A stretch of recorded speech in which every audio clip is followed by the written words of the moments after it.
Hi, Armcharies. It's Miniature Mouse here. I just wanted to add a little disclaimer to this episode. If you haven't heard, SAG-AFTRA has joined the strike. So it's a double strike now with the WGA, and it is important to say that we recorded this episode before SAG went on strike.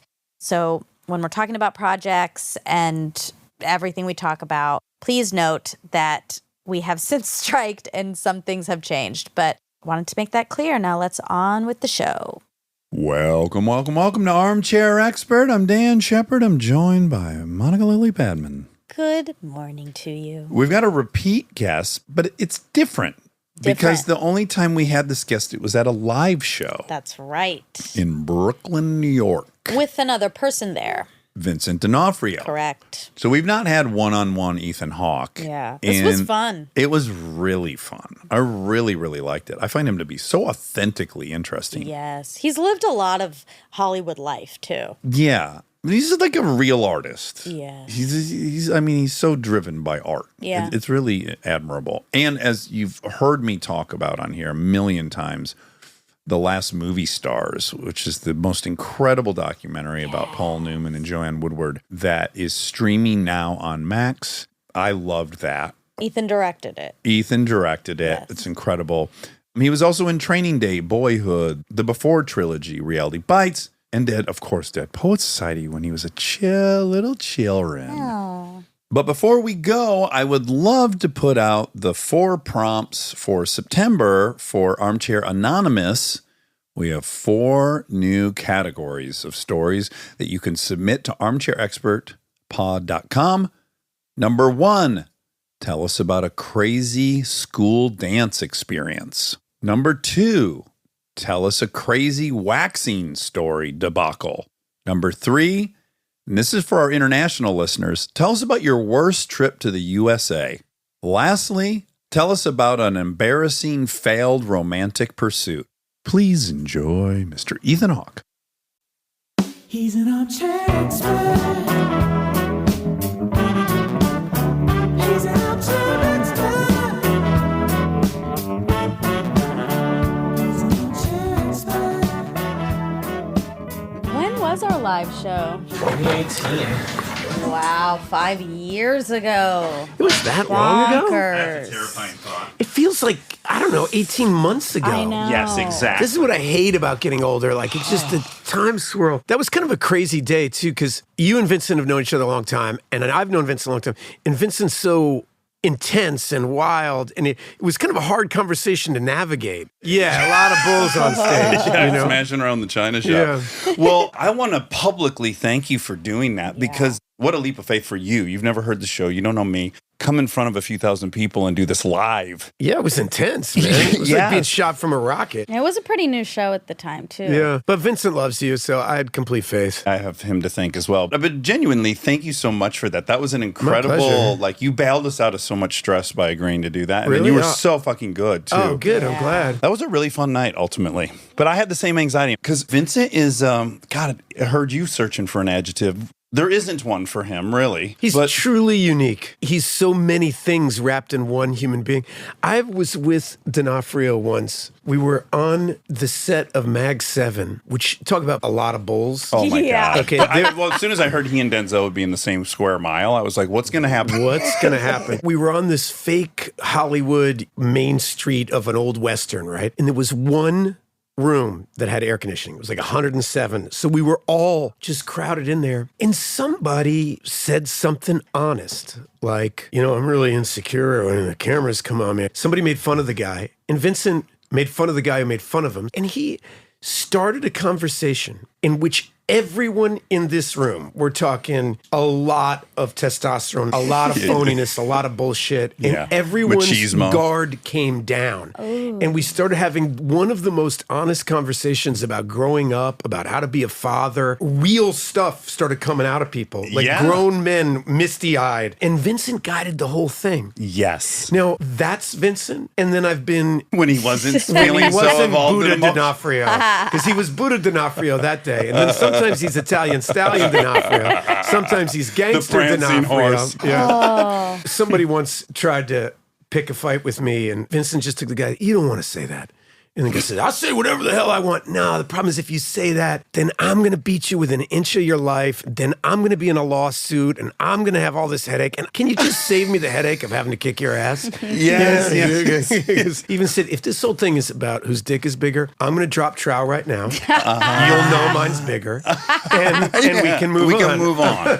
Now we can proceed. Well, that is the majesty of D'Onofrio is upon first glance and interaction, you're like, well, A, physically he's enormous. He has an intensity about him.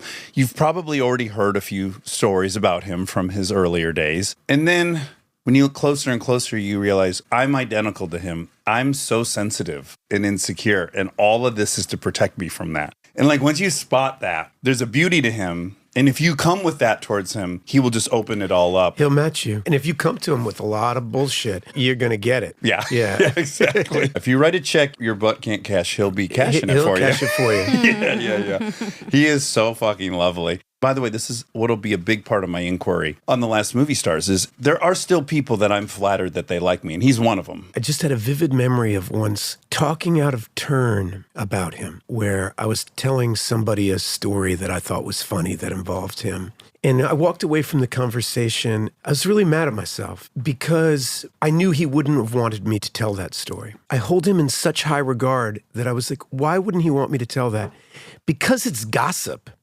And because it's cheap, and it's not my story to tell, he makes me want to be the version of myself I like best. Yeah. And then I realized, oh, I'm not worried Vincent's going to be mad at me.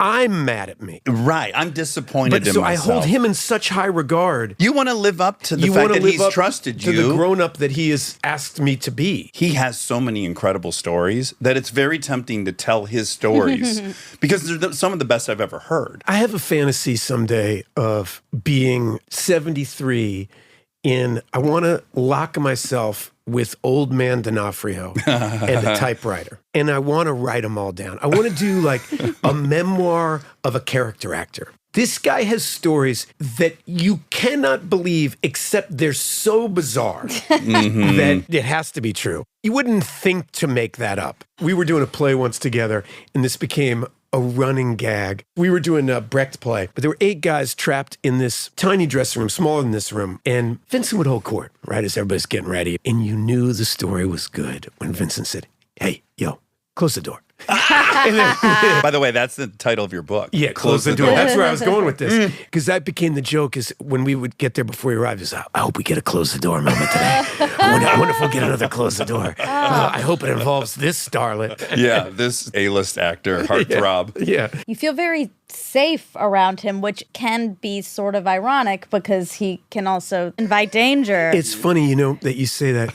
because I've known him a long time. So there's chapters to our friendship. How long? 94? Oh my goodness, Yeah, 30 right. years. Yeah. There was one time when I was so angry at somebody. I was driving over to this guy's house because I was so mad. You know that kind of anger where all you hear is your blood pumping in your ears? And your vision's reducing. And your just vision's the reducing, outside and it's of it. getting red. People say he saw red. Well, you kind of do see red. It's like your eyes are getting bloodshot or something. And I decided, who can I call who's going to give me permission? Right. Because I didn't want to call my brother who was going to tell me not to do it. I wanted somebody to say, this is how you do it. Take his knees out. And I like that. That's who I wanted. And he was just like, no. Pull the car over. What are you doing driving? And he talked me down. Really? And he's done that in different moments. I was about to blow my life up. And I actually sought him out to give me permission to blow it up. right. And he didn't do it. Yeah. My hobby when I worked with him was he is Vincent 2.0. But that's not to say that you can't visually watch him step over all the old bad habits en route to the Vincent 2.0 action. And I know he and I are triggered by the exact same things, like the endless tugging of your wardrobe by people. My hobby was just watching him go through these situations that I knew were driving him insane, but then watching him come out on the other side with some kind of kindness and everything. And just knowing what the struggle was to get to the nice response to everything was a huge preoccupation of mine. He has a pathology that I really admire, which is that he's pathologically defensive of someone else being bullied. I mean, he's the type of person that will take a bullet if you are hurting somebody smaller, weaker, more fragile than you are. He's a sheriff. Oh my God. He's a sheriff. We have to call him about my neighbor. Oh my I have God, a he bully would- neighbor right now. Who Vincent I've take had care of been it. talked off the ledge of confronting 6 or 7 times. Maybe Yeah. Vincent can get on it. We'll outsource that to D'Onofrio the next time he's here. Well, we had such a good talk last time, and we talked a lot about your childhood and stuff. And then yet today, I kind of discovered some more stuff. I just have so much parallel with you. 3-year-old divorce, 4-year-old divorce, living with mom. I think the thing that I learned about you today that I really identified with is this notion that you were playing 2 different characters for each parent. And it was geographically very extreme, right? So you have the East Coast with mom, and mom is very much academic, politically minded, artistic. Dad's conservative and still in Texas and religious. And that you would even like adopt kind of a Southern accent when you were home. That crisis of conscience or identity at some point where you're like, am I a real thing at all? Or am I just a performance for whoever's love I want? Well, I mean, that's a fundamental question. I think people who go through divorce as a child, it doesn't even matter how good your parents try to be and say nice things. You feel in your body that they don't love each other anymore. And you feel a disapproval of one of your parents, which does feel like half of you. So you're going to your father's, huh? I hope you're going to keep reading. You know? You're going to go to the Church of Christ? Okay. Or you could invert it. Your mom took you to see that movie, and she feels okay about that. Mm-hmm. And you're like, I guess she did. She took me. I don't know. You kind of feel like you're betraying either of them. And listen, here's the hard thing. I've faced this line from 2 directions. I'm the parent of 2 children through a divorce. I've failed the same way my parents did. And so I've looked at this pretty intimately. And I do think that for me as a kid, that question of which one is the real me? And then the next question, is there a real me? And then you meet this beautiful girl in your science class, and then you're kind of a different dude. Like, who's this guy? Whatever she wants is what dude he is. Yeah, it's like, well, who is this guy who's saying this stuff that she wants to hear? And this feels true too. I think part of growing older is realizing that they're all you, that it isn't that you're lying. It's that there's different aspects of yourself that are being fed, and they flourish when they're fed. And growing up, you start to have the confidence in the weirdo that you really are. And you start having the confidence to say to mom, no, I really like this aspect of my father's life, and I'm not going to back down off it just because I also love you. And you start to realize that you're a lot bigger than you thought. And once you discover acting, though, I had a real problem, which is I would see like One Flew Over the Cuckoo's Nest. I'm like, all right, who the hell's Jack Nicholson? And I'd watch Chinatown and the list of great Jack Nicholson movies. And then I'd go through space like I was Jack Nicholson, you know, or I'd read On the Road and I'd start thinking I was Neil Cassidy. And it wasn't on purpose. It was my body doing it. I didn't want to be myself. I liked these people better than myself. So in a way, it was honest. It was like, I'm trying to be more like this. I remember, this is embarrassing, but when The Doors came out, perfect age. I'm 21, 22, and I love Jim Morrison. Val Kilmer's at apex Val Kilmer powers. It's just, but all of a sudden, I couldn't go to a party walking through the door. I had to climb up the fire escape and go through the window. I had to take my shirt off, and I had to a lizard king it. I'm like, who is this person? You start to hang out with the deadheads at school, and you're like, maybe I'm a deadhead. You get on the football team, like, no, I'm a jock. I'm a jock. And then you hang out with the guys doing the play, and you're like, you know what? Theater type, that's who I am. And you're like, no, these are all aspects of me. How can I build a self that these aren't lies? Integrating, like that's the one my therapist will use. That's the key, right? Is learning how to weave all these things together into one kind of unapologetic version of yourself. And to start to isolate, no, that is a lie. I don't think that. Because when you start isolating out those things, then the true version of yourself can hopefully appear. And I think if that happens as we get older and older, we just get weird. And I think that's the goal, is to just get really funky. I mean, look at you right now. I mean, you're doing it. Oh, I know. And it's only getting more and more obscure. But yeah, I think we would have originally historically thought older people just ran out of patience or like pleasantries. But I think it's exactly what you're saying is it's actually just an acceptance of who they are and a lack of trying to present otherwise. I remember I worked with this older actor once, and I loved this guy. He was a Canadian Shakespearean actor, and the actor went on stage and he forgot his like sword or something like that, right? And he kind of ran on stage and he ran back and got his sword. This older actor and I were sitting right by the prop table waiting for our entrance. And he picks up his sword and he looks at this older actor and he says, I know, a good actor takes care of his own props. I know, you don't have to tell me. And this older says, your props aren't your problem. Your problem is you're a terrible actor. Oh my And the guy like smiled and ran off. And I was like, that is so mean. Yeah. Cruel. And he said, that's because you're only in your 30s. He said, he is a terrible actor. And the sooner he finds out and the sooner he accepts it, the sooner he's going to move on to the rest of his life, which might be amazing. But he cannot act his way out of a paper bag, and he's never going to. Did you agree with his assessment, or do you think it was a little cruel? I thought it was cruel, but he was tired. Yes. And he was tired of nurturing and helping, and he was brutal. But I do think in this time period we're in right now where everybody's so nurturing and everybody gets a trophy and we're not allowed to say negative thoughts about anybody. When I think about some of the quote unquote abuse I got from older people when I was younger, that really helped me. Yeah. I remember I was on set the other day and there was a young actor at the craft service table telling me how much he loved me and thought it's amazing and I was inspirational. And I'm talking to him about the scene and he yawns. And he was like, yeah, I guess so. You know? Hold on a second. That is so funny. When I was younger, when I was first starting acting, I was working on a movie with this director I really admired. And one of the young people in the scenes when he was directing yawned. And this director slapped him across the face. Wowzers. Right? Oh, wow. And said, do you have somewhere else to be? Are you tired? Because you don't have to be here. And I know that director would get in trouble now, right? Oh, I think so. Yeah. And I know for a fact I never yawned in anybody's face again. Our mutual friend D'Onofrio, just to go back to him, when I was young, I ran by my audition for Training Day with Vincent. He's like my pal, and he's a great acting teacher. And I was like, I got to get this part. He's running through the scene with me. And he's like, what are all these pauses? I'm like, well, I'm just thinking this. And he goes, I got an idea for you. You pause again, I'm going to punch you in the face. Okay. Say the line. He's embodied Denzel's character in some bizarre way. But here's the thing is that sometimes we need to wake up and realize that the world is not our best friend. There's a time to excel and there's a time to be the best version of yourself. And, we see this in sports all the time and we love it. But the same is true in every walk of life of what is excellence. What Vincent was saying is stop pandering, stop trying to be cool, stop, do this now, do this with me. When I was rehearsing once with Phil Hoffman, today is the day. Rehearsing is the performance. If we half-ass it in practice, we half-ass it on game day. Did you see the Beatles doc, Get Back? Oh, the Peter Jackson one? Yeah. I did not. What's fun is when you watch McCartney and Lennon, they're going at it and they're singing so hard. I realize they're basically doing an acting exercise, which is they're constantly making fun of each other. They're constantly doing it in different voices. They're constantly doing a totally different version of the song. They're shaking it and shaking it and shaking then what it. happens is they get live and they're still playful.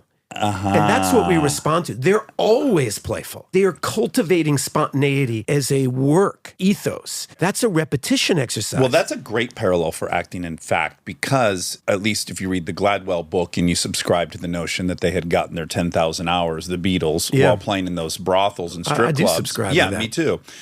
That's the same as the advice, learn the lines inside and out so you can forget them. That's virtually what it is. I know, and people don't want to work that hard sometimes. Like D'Onofrio once gave me this exercise when we were talking about these pauses. He's like, it's too much acting. I want you to do this speech, unlace your shoes, and I want you to lace your shoes while you do the speech, and I want you not to miss a beat. And it's great. I give this to my daughter sometimes. It's like, if you've got a big speech, you think you know it.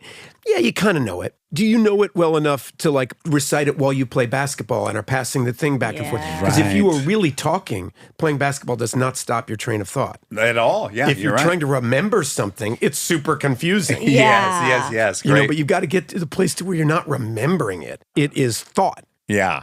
Okay, back to the trying on the different characters, learning to integrate, being infected by other people you looked up to. You say it explicitly. Football team, church youth group, black kids, white kids, graphic novel reading geeks, theater nerds, punk rock girls, deadheads. I was a good bullshit artist. I also didn't judge anybody. So this is my exact route as well. I've kind of diagnosed it as I'm obsessed with microcultures. I spot one. There's something of interest in it for me. and then I want to submerge myself in it, and I want to be able to pass as I want to be it. accepted. I have these conflicting thoughts about that. The most negative deduction is I'm very entitled, which is kind of true. You should belong everywhere. I want to be should belong, invited to yes, every yes. party. I want to be with the cool kids and the outcasts. I didn't want to miss a fucking thing. If something looked fun, I wanted to be able to go experience it. Some of it's a bit of entitlement. Another part of it is I'm such a fucking romantic, but sometimes I do challenge myself to distinguish between romanticism and narcissism. Do you have that thought ever? Do you ever confront yourself? It's like I'm trying to tell this grand story of my life. Well, that's the narcissism. When you're telling the story of your life, when you start seeing yourself in third person, I am this type of person. Yeah. He walked into the party shirtless, climbing up the fire escape. You're writing your own memoir, and you're not actually in the moment. You're not actually listening to other people. You're not actually talking to other people. You're performing for them. And that is, for lack of a better word, bogus. But what you're right about is when you use the word romanticism, for example, my mother was worried that I was becoming an entitled little shit when I was 16, and she brought me to Haiti, and we worked in Mother Teresa's Home for the Dying. And one of the things you learn when you're there is that you don't have very much to offer anybody because they're awesome. There was so much, yes, poverty, and there was so much music, and there was so much laughter, and there was so much silliness, and there was so much sex, and there was so much life that I was like, who is feeling sorry for who? You start breaking down, like, what is a successful life, actually? We're all part of a chain of dominoes, and none of these people asked to be born here. Yeah. They're all just responding to their given context, and we're all like a string of firecrackers. This thing started blowing long before we got here, and we're just caught in the same string, and you start to see the beauty, and that is contagious and the cure to narcissism because you're actually starting to give everybody a chance. And so you can see the kids playing rap music on the street and see them as the Baudelaire of the future. That is poetry. That is the real thing. Oh, Jay-Z is Picasso. That is it. Yeah, you for want to sure. see Picasso? That is it. And so you start breaking down the laws of high art, low art, good person, bad person, and you start to try to see the individual. And that's what being a romantic to me means, is seeing the individual, loving them. And if you have a little love in your heart, then you can actually find them accountable for their flaws because you're not hating on them. You're loving on them. It's strange that you say narcissism or romanticism because if you're the main character of every story, you've lost the plot. Yeah. When you see yourself as a player in a larger context, A, your shoulders relax because you're not responsible for everything and you can have agency. I think we can also have some compassion for young us, young everybody. It has been much easier for me to not have to be the lead character in all these experiences as I've acquired true self-esteem. Like, I don't know that I've evolved because of all my hard work as much as I've also been granted some things that have allowed me to go, whew, okay, you did it. You defined yourself. Now let's look around. It makes me think about one of my first coaches that said that real confidence only comes from experience. Young people have to fake it. Right. They've been living on their own for 3 months. And so you could put a negative view on it that you're like proud of yourself, your accomplishments. It might sound like you got your awards on your shelf and now you don't have to do anything. Or you could call it experience. The benefit of getting older is you have fucking experience. You've done some things. You've won some fights. You've lost them and picked yourself back up again. So now you know you can take a shot. You're not going to die. And it gives you real confidence. I go through it all the time, talking about this documentary. Like, what business do I have making a documentary, right? No business at all. But I've done enough weird shit in my life to know that every time I do it, I learn something. And sometimes it works. Sometimes it doesn't. If I fall on my ass, I will figure it out. And I would venture to say, when I think back on the things that other people have perceived as, failures or unsuccessful, they're often the things where I actually learn the most. When I think back on my life, it's strange to me that I love the dark periods. In the times of my life I thought my career bottomed out were the times of the most growth. So you start to realize you're actually in this equation that is fantastic because if you fail and respond the right way, you win. And if you win, you win. So my mother made this thing for me. It's so funny. I was super nervous about, I forget whether it was an audition or a play coming out. And she wrote this graph. It's like, okay, you auditioned for the piece and the top of the chart was auditioning. It goes well, you get the part. It goes badly, you don't get the part. Look like a family tree. So if you go right and it goes badly and you don't get the part, what happens next? You work harder next, you get a better part. Or it goes well, you do get the part. The movie's actually a big colossal failure. You become a drug addict and you hate yourself forever. Yeah. Or it's a big hit, you win the Oscar, you become a narcissistic asshole. But every channel that the graph went down had the same last two lines. Handle it well, be happy. Handle it poorly, be miserable. And then you die. And it was like, so she went through every possible scenario of what the way my life was going to go. Yeah. And here's the truth. Handle it well, it's great. Handle it poorly, it sucks. Basically, like every time you lose, maybe you didn't lose. This could be the moment where I really learned my left hand. This could be the moment where I really learn how to be a team player. And I know that sounds a little self-helpy. No. Ethan, if I chart my career, it couldn't be more obvious, which is like a string of movie failures lands me where I don't want to be, which is on a TV show for 6 years, which is the best work experience of my life. I direct a movie. It doesn't do well financially. Back to the drawing boards. It's the best thing that's ever happened. Like every failure of mine was followed pretty quickly with one of the better things of my life. Let's take Explorers. Yeah, Explorers is a great example. Explorers. It's you and River Phoenix. The movie comes out. It doesn't do well. You overhear an executive actually say, America voted Ethan Hawke is not a star. Yeah. This is actually perfect for you to hear Yeah. at 16, 17. You don't know it yet. I was 14. But just look at their trajectory. I'm not trying to monetize or profit off of the tragic ending of River Phoenix, but it's not a crazy leap to think. You hear the executive go, well, Ethan's the star of this. We don't know if you're not dead in 8 years. Yeah. The person that won in that story was River.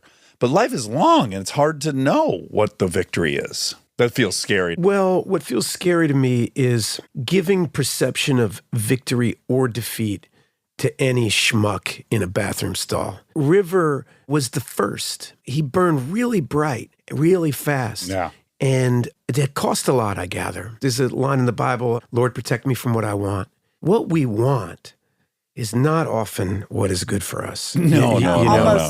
Almost never. In your life, you wanted this, and instead you got that. It turned out to be better. Yeah, when I was a kid, man, I really wanted to be a child star. I wanted to be Corey Feldman or Corey Haim. And every I wanted girl to, love you. That was my idea of what greatness was. Like, we don't even know what to pray for. And so I was undervaluing my own journey. It's an illusion we're in competition with each other. There is not one pie.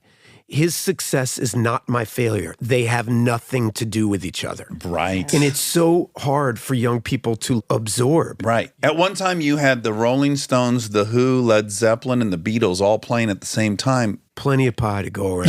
Isn't it amazing though? Like lesser bands of that era are classic bands. yeah, The yeah, Doors, we read to them, like they don't even make the top 10 of that era. And I mean, I was watching The Last Waltz the other day and I was like, what is happening in music? These guys are so brilliant. But when you're young and a grown-up is saying this person's a star, this person's not a star, you can't you can't unhear that. And it unhear hurts. that. It Yeah. hurts. Tears were shed. But those are good tears because you have to ask yourself, well, then why am I doing it? Yeah. That's always what I say to young people now is if you're asking what you can give your profession, it's going to go great. And if you're asking what is your profession going to give back to you, it's going to be misery. Because it's never going to be enough. Yeah. There's not enough parties. There's not enough love. It is an unsatiable quench for adoration. You'll be number one in like 6 of these categories, and then you'll see some young person unbridled by all that giving some performance that's clearly free and effortless, and you'll be jealous. Yeah, it's going to keep happening. Yeah. You have a journal entry from just after Dead Poets where it's like, I don't want to be a movie star.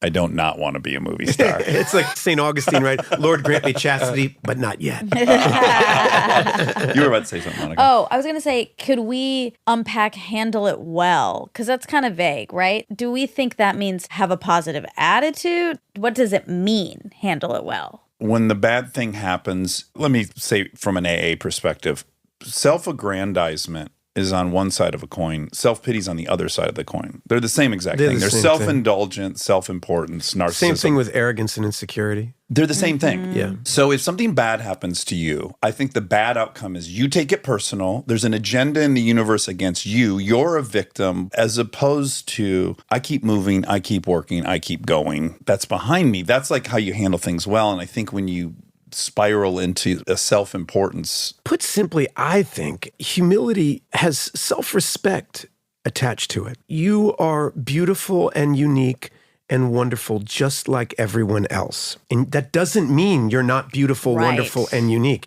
You are just like everyone else. And I think that failure is a great tool for humility because, first of all, the world is not a reliable critic of you or anyone else. The amount of great performances that were ridiculed. I remember I had a great friend once. I got some just lacerating bad reviews in a play that I was doing. And this friend of mine sent me Peter O'Toole's terrible review and Robert Duvall's terrible review of this thing, or somebody making fun of James Earl Jones. He found all these great, terrible reviews of actors I love. And you're like, this is the cool club. Yeah. These guys survived it, and so can I. Fuck you. I'm doing it. But it also goes, do I really think I'm so great that I don't ever fail? Right. That's insane. It's like, yeah, guess what? Maybe the world didn't like what I did. Maybe they're right. It's okay. Doesn't mean I shouldn't have tried. When I was a young man, I put this on my door. I loved it so much. The line in One Flew Over the Cuckoo's Nest when he bets all the other lunatics that he can rip the sink from the thing and throw it through the window. He tries, and he tries, and he tries, and he can't. And he looks at them all, and they're all laughing. He goes, "At least I tried. At least I tried." Yeah. And I thought, I'll take that to my grave. This is amazing because I wrote down Bukowski's quote, "Don't try." That was my marching orders. Don't Well, try. they're both don't It's try, two sides do. of the same coin as Yeah, well. yeah. Yeah. Stay tuned for more Armchair Expert, if you dare.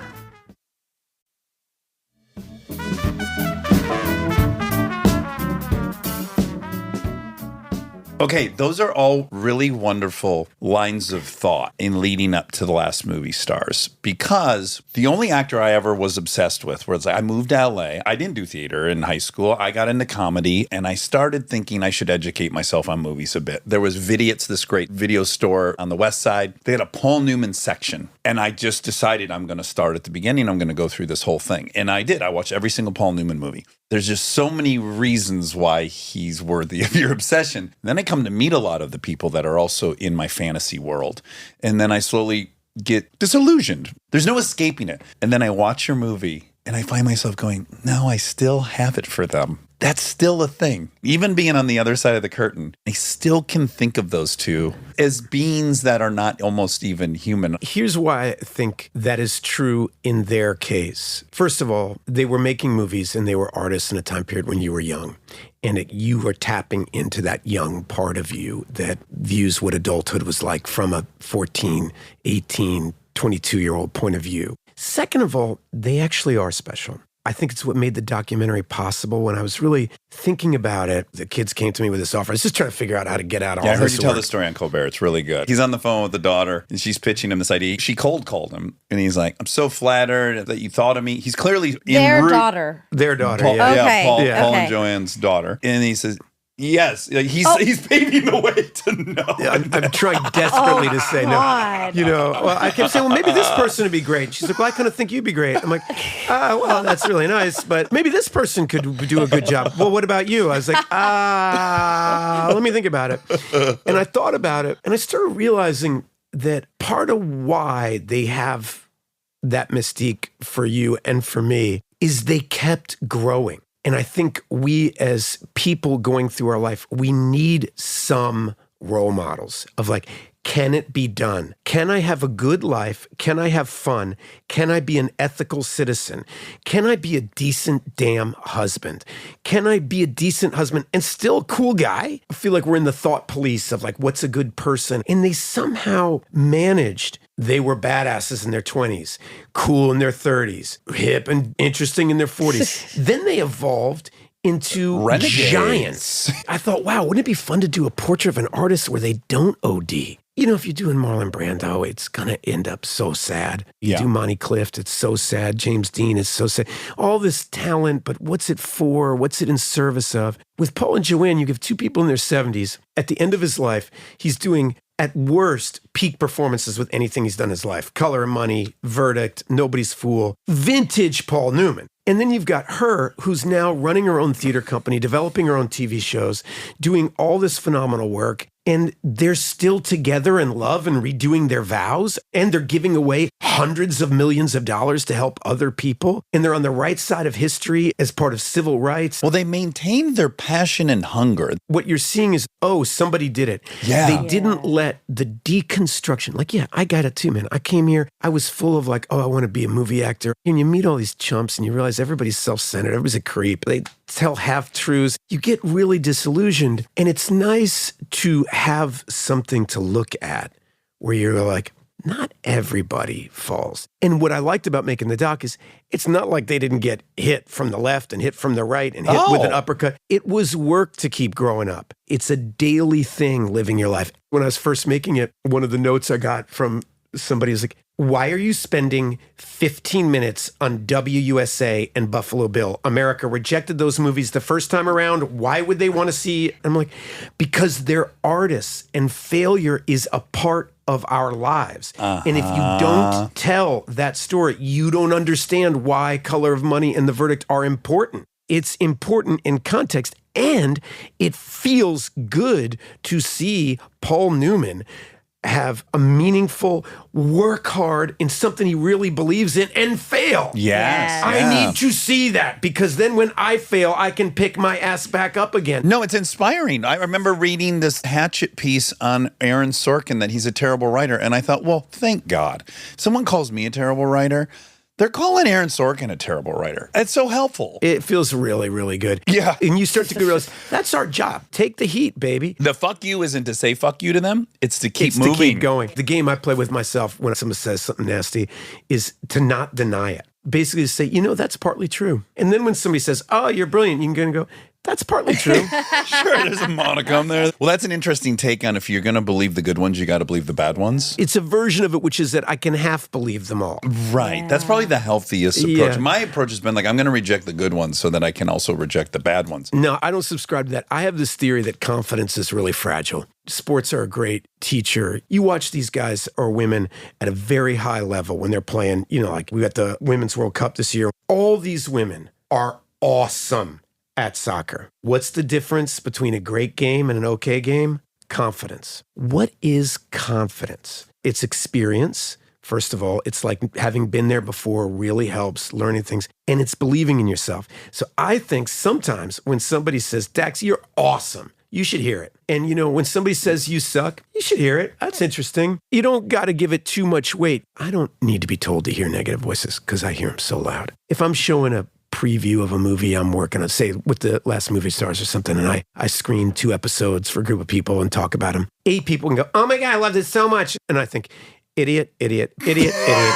And somebody goes, I thought it was pretentious when you did that, and that was really lame. And I think, there's a genius among us. Yes. They see me. And you have to just kind of work through that. Well, first of all, even having been such a huge fan of Paul, I learned so much about them in this documentary. I don't know if it ever got back to you, but we have talked about this a lot, 25 times. Really? This comes up all the time. I asked David Letterman when I was interviewing him, did you watch this? I ask everyone. Isn't he great in the doc? Isn't he so beautiful? Absolutely. He's Walt Whitman, man. He is. He just moves me. He's the greatest. He nailed us. He goes, yeah.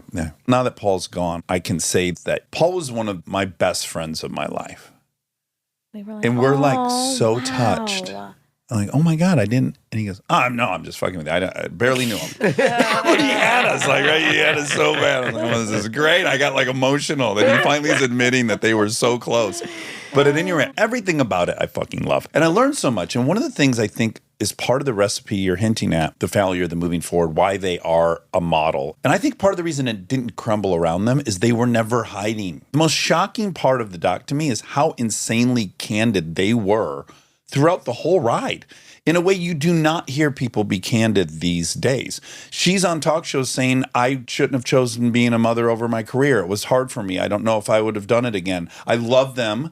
You're like, whoa! A woman would be terrified to even say that today. He's acknowledging he's a drunk. She's acknowledging he's a drunk. They're acknowledging infidelity. They're doing movies in the wake of these personal tragedies. Like, they weren't hiding. And I think that's part of their sustainability, is there was no fraud to expose. One of the great assets, if you're lucky enough to have a long-term intimate relationship, is the other person sandblasts you. They sand down the narcissism.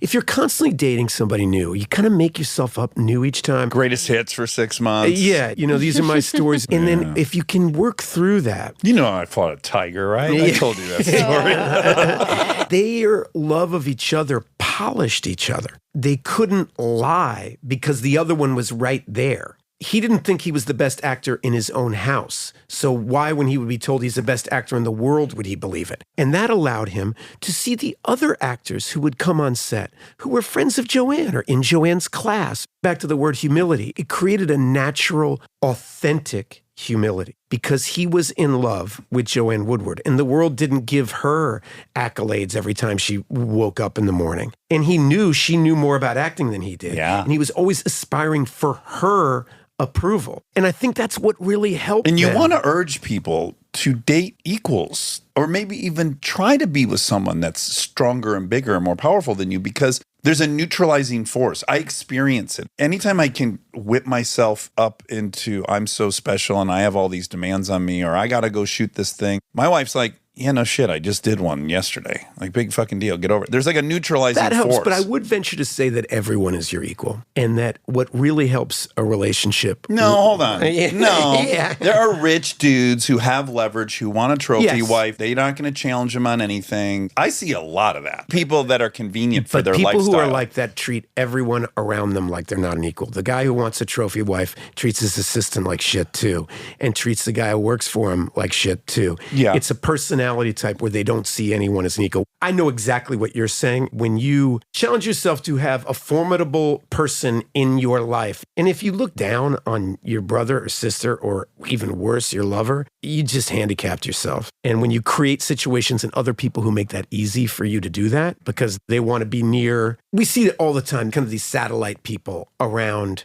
said famous athlete, said famous rich mogul. There's all these people who gain their self-esteem by being in the orbit of somebody they admire. Like me and you with D'Onofrio. Like, yes, with D'Onofrio. Exactly. Yeah, we're just That's like, we'll why we have to, satellite we have to make sure we don't spend all our time with him. Yeah, we'll just satellite him and Yeah. stare at the beautiful orb. Couple things. The family, it's interesting that they instigated it, given how warts and all it is. And I wonder, did they initially have that idea as an approach, or did you convince them of it? I know you've said, not to be generic, but there's no light without darkness. Did you have to push in that direction? Because I think that's what makes it so brilliant, is that it's all there. What I basically said to them was, I don't find fairy tales romantic because I don't relate to them. I don't understand them. If I just feel like Paul and Joanne have gold dust around them, it's like, well, good for them. Lucky them. Yeah, they're lucky. God likes them best, I guess. Yeah, You know, yeah. and I thought that the more we told the truth, the more romantic it was, actually. I agree. And they bought into it. There were times that it hurt. They loved Especially their the parents. first family. But one of the things that's so beautiful, I think about when I discovered, that when Paul was working on his memoir, the fact that, he had his best friend interview his ex-wife, his first children's mother, and Zoe Kazan plays that part in the documentary. And first of all, she's so intelligent. She's so well-spoken. She's clearly hurt. She was a real serious person. I thought it spoke very well of Paul and Joanne that they wanted her voice, that they were interested in getting that point of view. I thought it was important for the kids to have their mother be respected and an actual human being. People were hurt in this People fairy went tale, down, yeah. And that's called real life. And then the question is, what do you do after there's been hurt and pain? Is it possible to heal? I was moved by that. It was kind of the only way that I could tell it. One of the things that shocked the kids as they saw all these interviews. And can I just really quick tell Yeah. people in the audience, this biography with his participation was being made for 5 years. So all these recordings happened. He ultimately burned all these tapes, but all of it had been transcribed. So you got thousands of pages of transcribed interviews. It's kind of perfect, Paul Newman. He was working on this memoir, and late in life, he's like, I don't want to write a book about me. Yeah. He's like, he was just bored with me. When I first heard they were burned, I thought, oh, there's a scandal here. Yeah. Yeah. Well, it turns out the guy who killed did, somebody. he had his best friend interview a lot of his old friends. Nannies, everybody. Everybody. Sidney Lumet, his agent, his brother. I got volumes of pages because he was going to work on this huge epic memoir. And he interviewed his ex-wife. John Huston. I mean, it's incredible. Tom Cruise. There are all these amazing interviews. He was like, I want to hear what other people remember because it helps me remember. Then at the end of his life, he was like, you know what? I don't want to write a memoir about me. There's been enough about Paul Newman for one lifetime. Wow. But when I started going over them, I realized that there wasn't a scandal. What moved me was that none of us live in a vacuum. We all live in the context of our generation. And that I kind of need to tell all these people's story to understand the world that our hero and heroine are living in. Yeah. And, I think it works. Oh, it's so great. And what's great is because it's so honest and truthful, it actually paves way for the parts that are magic.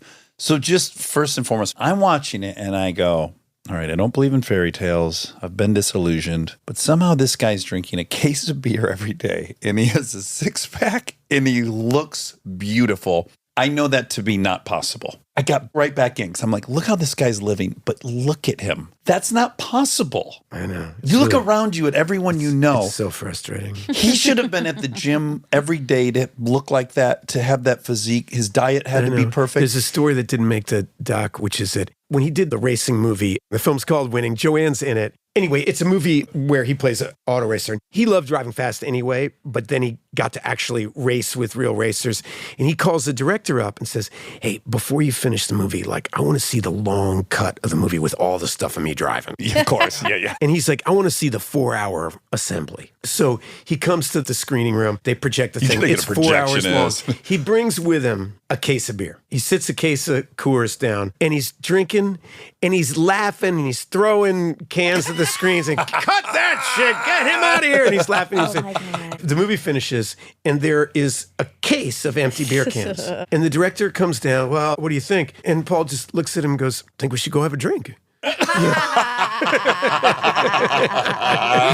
And he looked like that. Yeah. Yes. And he shows up for work on time. No. And he's keeping his marriage together. Not fair. I don't Not understand. Yeah, the fair. Constitution is so incredible. Did he ever get sober? Paul? Yeah. Not really. He made a deal with Joanne that he would give up hard alcohol. Okay. If you see the movie he did called Buffalo Bill, he put that in that movie where he's like, I have one drink a night, but it's a goblet. It's like a 4-gallon jug of beer. We It's always find workarounds. Yes. Yeah. The other great thing, and it's kind of an empowering aspect to it, is I knew who Joanne Woodward was, but I did not know she's the star of the family. They're in the actor's studio, and Brando's in there, and James Dean's in there, and Marilyn Monroe's in there, and she's in there. And he, or at least I've heard from other people, he feels least competent there. He doesn't not even sure what some of this stuff is he's doing. And Brando's everything. And he has to watch her. He's like a failed TV star at this point. And she goes on to star with Brando, the ultimate alpha of all time. Of all alphas. And he's got to just deal with that. I love, there's a picture of him on set. He's got a little camera around his neck. He looks like a fucking geek. He looks like a tourist. And there's her, basically, wife's getting manhandled. she's undoing Brando's belt and doing, and he's just kind of sitting there in the background. Oh, that's amazing. I mean, that must have been the cruelest moment. What a thing to deal with as a couple. You're not where you want to be. I'm on fire.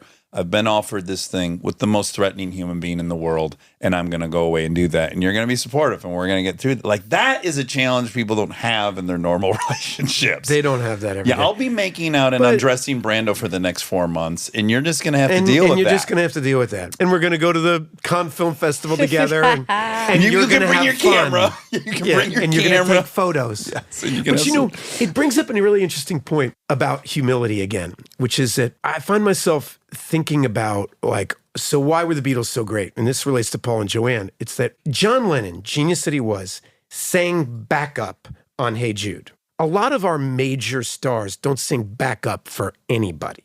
These guys are two card-carrying geniuses, and then you get George Harrison, the third worst songwriter in the band, who's Hall of Fame songwriter. These guys are learning how to support another person, and it ingrains in you a natural humility. Paul had to go to Joanne's set for years. So when Joanne comes to set of Cool Hand Luke, he knows how she's feeling. Yeah. He knows maybe she doesn't want to come that long. Maybe she needs to leave. Maybe she needs to do her knitting class or go to dance recital or do her own play. You firsthand understand what it means to support another person. Yeah. You don't think it's somebody's honor to support you.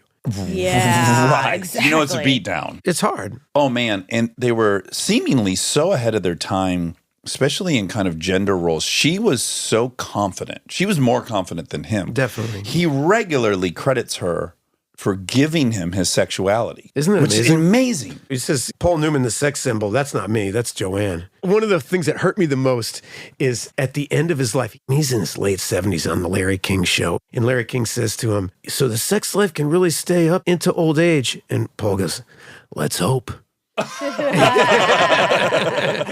It sounds like their sex life was a lot of fun. Like more fun than you might think. Well, it sounded pretty enviable. So that was the other. I was like, okay, somehow this guy could drink in a way that's not possible. And also, these two fuck decades Late into in the his life, relationship. he did say, I'm more of a morning man these days. Yes. Who had an affair? He did some cheating, it seems. I know it's kind of alluded to in the doc. What I tried to do is get our brains out of idle gossip. They clearly had some very legit challenges. She moved the kids out of the house. He slept in the driveway. He came back from some movie where apparently he was behaving atrociously. He arrived back to an empty house. The furniture was gone. The kids are gone. And this is not the internet and everything like that. He has no idea where they are. Right. Right. He can't call her on a cell phone. There's no cell phone. Yeah. Like the new landline. He's calling he's agent, calling probably. mutual friends. You know, I think he did call her agent. Sure. So where the hell's Yeah. Joanne? So he finds out where they are. He came and knocked on the door. He's like, Joanne, let me in. She goes, no, you don't live here anymore. We live here. This is our home. You extricated yourself from this marriage. And he's like, I have nowhere to go. She's like, well, that's your problem. So he slept in the driveway and the kids are talking through the window, you know? Oh, boy. It's a circus. And then in the morning, she's like, all right, give up drinking and we'll have a conversation. And he goes, I don't deal well with ultimatums. I love you. You love me. This is my house. You let me in the door. We'll talk about my drinking. She's like, no, the drinking is over or we're over. And another night Wow. goes by. In the morning, he knocks on the door. He's like, all right, what about hard alcohol? We just cut out hard alcohol. They'll meet in the middle. He countered the next day. Yeah, she lets him in and they start talking. But there's a ton of rumors around infidelity, and there's some factual stuff about it. And do you remember the comedian Mort Saul? No. Okay, he was a famous comedian. Think Lenny Bruce, Wild. And he was one of Paul's best friends. And I interviewed him for the doc. It didn't make the cut. Really close before he died. And one of the things that I found really touching, I said, well, what do you make about the kids being kind of hurt by some of the infidelity? Paul was never unfaithful. I was his best friend for 40 years, and I can promise you, I was unfaithful with my wife a lot. Paul had a lot of problems with it. There's nobody Paul admired more than Joanne, and kids don't know what they're talking about. And I'm That's looking at a him loyal going, friend. He said, I'm like, thank you. You're a good friend. Yeah. I said, I love you, dog. I want a best friend like you. Yeah. I just find it interesting because he respected her, he loved her. All those things can be true and that can still happen. It happens all the time. I know. Yeah, We are it's- human beings, and we're flawed, and we go through immense periods of pain and growth. And what I found romantic about it is not the betrayal, but the work that went into forgiveness and the depth of the relationship that is born on the other side of that. It's what we talked about. Failures are to be expected, to be capitalized on, to be accepted. That doesn't just mean professionally. It's personally too. If you fail yourself, how is it not possible that you will fail people that love you? I try to explain that to people who don't understand, addicts who like put other people in danger and stuff. And I go, well, the first statement they've made is, I don't give a fuck about myself. I've chosen this thing over myself. So naturally, everything else falls neatly after that. I have this thing I say to my kids all the time. The truth is, if you want to have old friends, you have got to learn to forgive. People you love are going to disappoint you. Yeah. They're going to disappoint themselves. I am going to disappoint myself. It's actually easier to not fail if there's space and room of forgiveness in the room. Without that, you're only left with the option of denial. Well, that's what I love 'Cause about the the whole cost is AA too thing high. of one day at a time. It's like, just don't take the whole life. Let's just talk about today, because today seems a little manageable. And I think great love has forgiveness in it. Joanne was a very complicated person too. And Joanne is very Southern and very circumspect. And I don't think we know the whole truth of the whole dynamic that goes on between them. Great. I see those Brando movies. Exactly. You know what I mean? Also, she admittedly had like a very, very large sexual appetite. It's what took her away from her first guy. She was adventurous. It's what they loved about each Yeah. other. Yes. And by the way, I entered my relationship going, I'm getting this person who who most people are attracted to. She's going to be away a lot. This is very much an outcome I need to already be thinking about and processing and accepting that if I want this very desirable human, guess what? I'm not going to be the only one that desires her. And there's going to be people that make a really good case for it. And if I want it, it comes with that. And I'm fine with that. That's a way of showing your wife immense respect, is to value her desirability and to understand that you are lucky as hell to be her husband. And she needs to see you that same way too, right? Yeah. You know, it needs to be reciprocal. Valuing each other's sexuality is valuing it. Yeah. I meet so many friends that are going through a rough time in their relationship, and I'm like, just so you know, dude, you guys get divorced, she's going to be with another guy that you're really jealous of in 4.5 seconds, buddy. Let me just wake you she'll up to land that on her fact. feet, She's going to be fine without you. Yeah. And remember that. Being with you is a choice that she has to make every day. Why should she make that choice? We want to make her life better because you're in it. And you're certainly not doing that. You know? And so in regards to that, their whole warts and all thing is that 50 years is a long time. And you insert the level of difficulty. There's a funny story. Another one that didn't make the doc is one of the kids was with Joanne. They were at the grocery store, and there was People magazine, and it's right around Color of Money time. He's in his mid-60s. He's in the cover of People magazine, Sexiest Man Alive. And Joanne apparently looks at the cover and said, would they leave him alone? You know, it's such a burden on him. He's in his 60s. He's still being objectified. Yeah. Let him just act now. He's an older man. He doesn't have to sleep with you all. You understand what I mean? I Yeah. just thought it Well, was sweet. also- Leave him alone. Also, that was the part where you also see the deep misogyny that also is present through all this. She's so worthy of her own interview, anywhere she would go. But she never got through an interview where the interviewer didn't ask her, how do you deal with every woman wanting to sleep with your Can you man? imagine being asked that all the time? Every single interview. They didn't ask him that. I might just leave him just for that. Just because Yeah, of how he's so other people are annoying. behaving. It's so annoying. Yes. And they don't ask him. And, you know, but that part of it is no surprise to women. Like, my wife is my producing partner. Every time we go to set, everybody's like, how are the kids?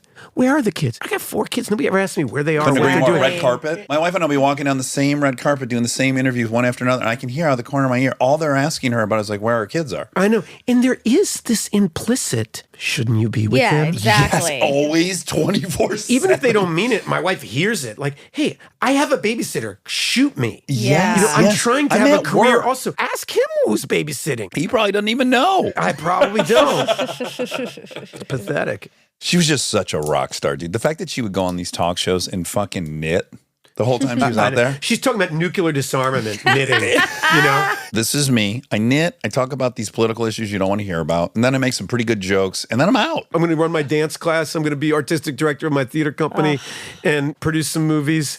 You know, when I got to interview Scorsese about her, and he said, if you look at her in Three Faces of Eve, which was the movie she won the Oscar for in the 50s, amazing performance. And then you look at her in the 90s, she did Mr. and Mrs. Bridge. And he's like, what's amazing about watching those 2 movies is it's the same artist, the same wit, the same joy, the same confidence. It's just a more mature version. It's like there's this huge journey in this life in between these 2 performances.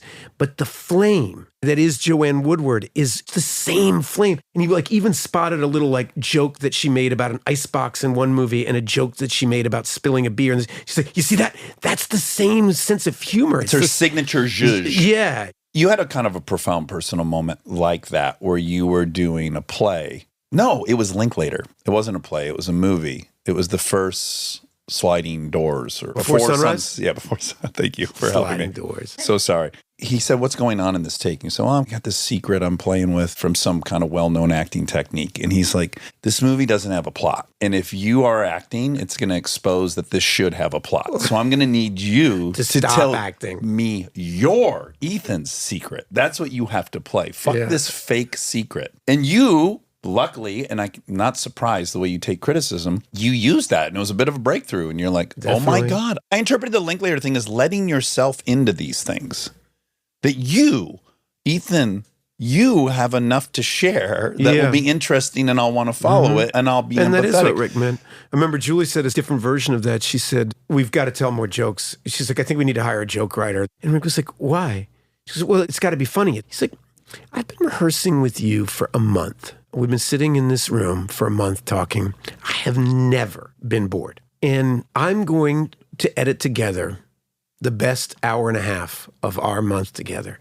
And if someone is bored, this is not their movie. We don't need to try to be funny. Yeah. I'm not interested in trying to be funny. We can be funny. If we're funny. If we're funny. We're not punching this up with jokes. Yeah. That's not the game we're playing.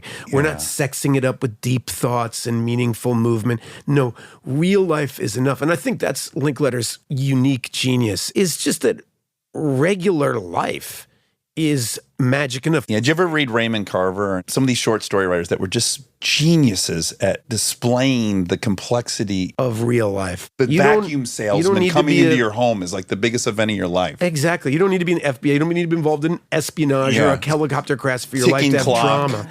Our lives have drama all the time. We feel it in our stomachs. Stay tuned for more Armchair Expert, if you dare.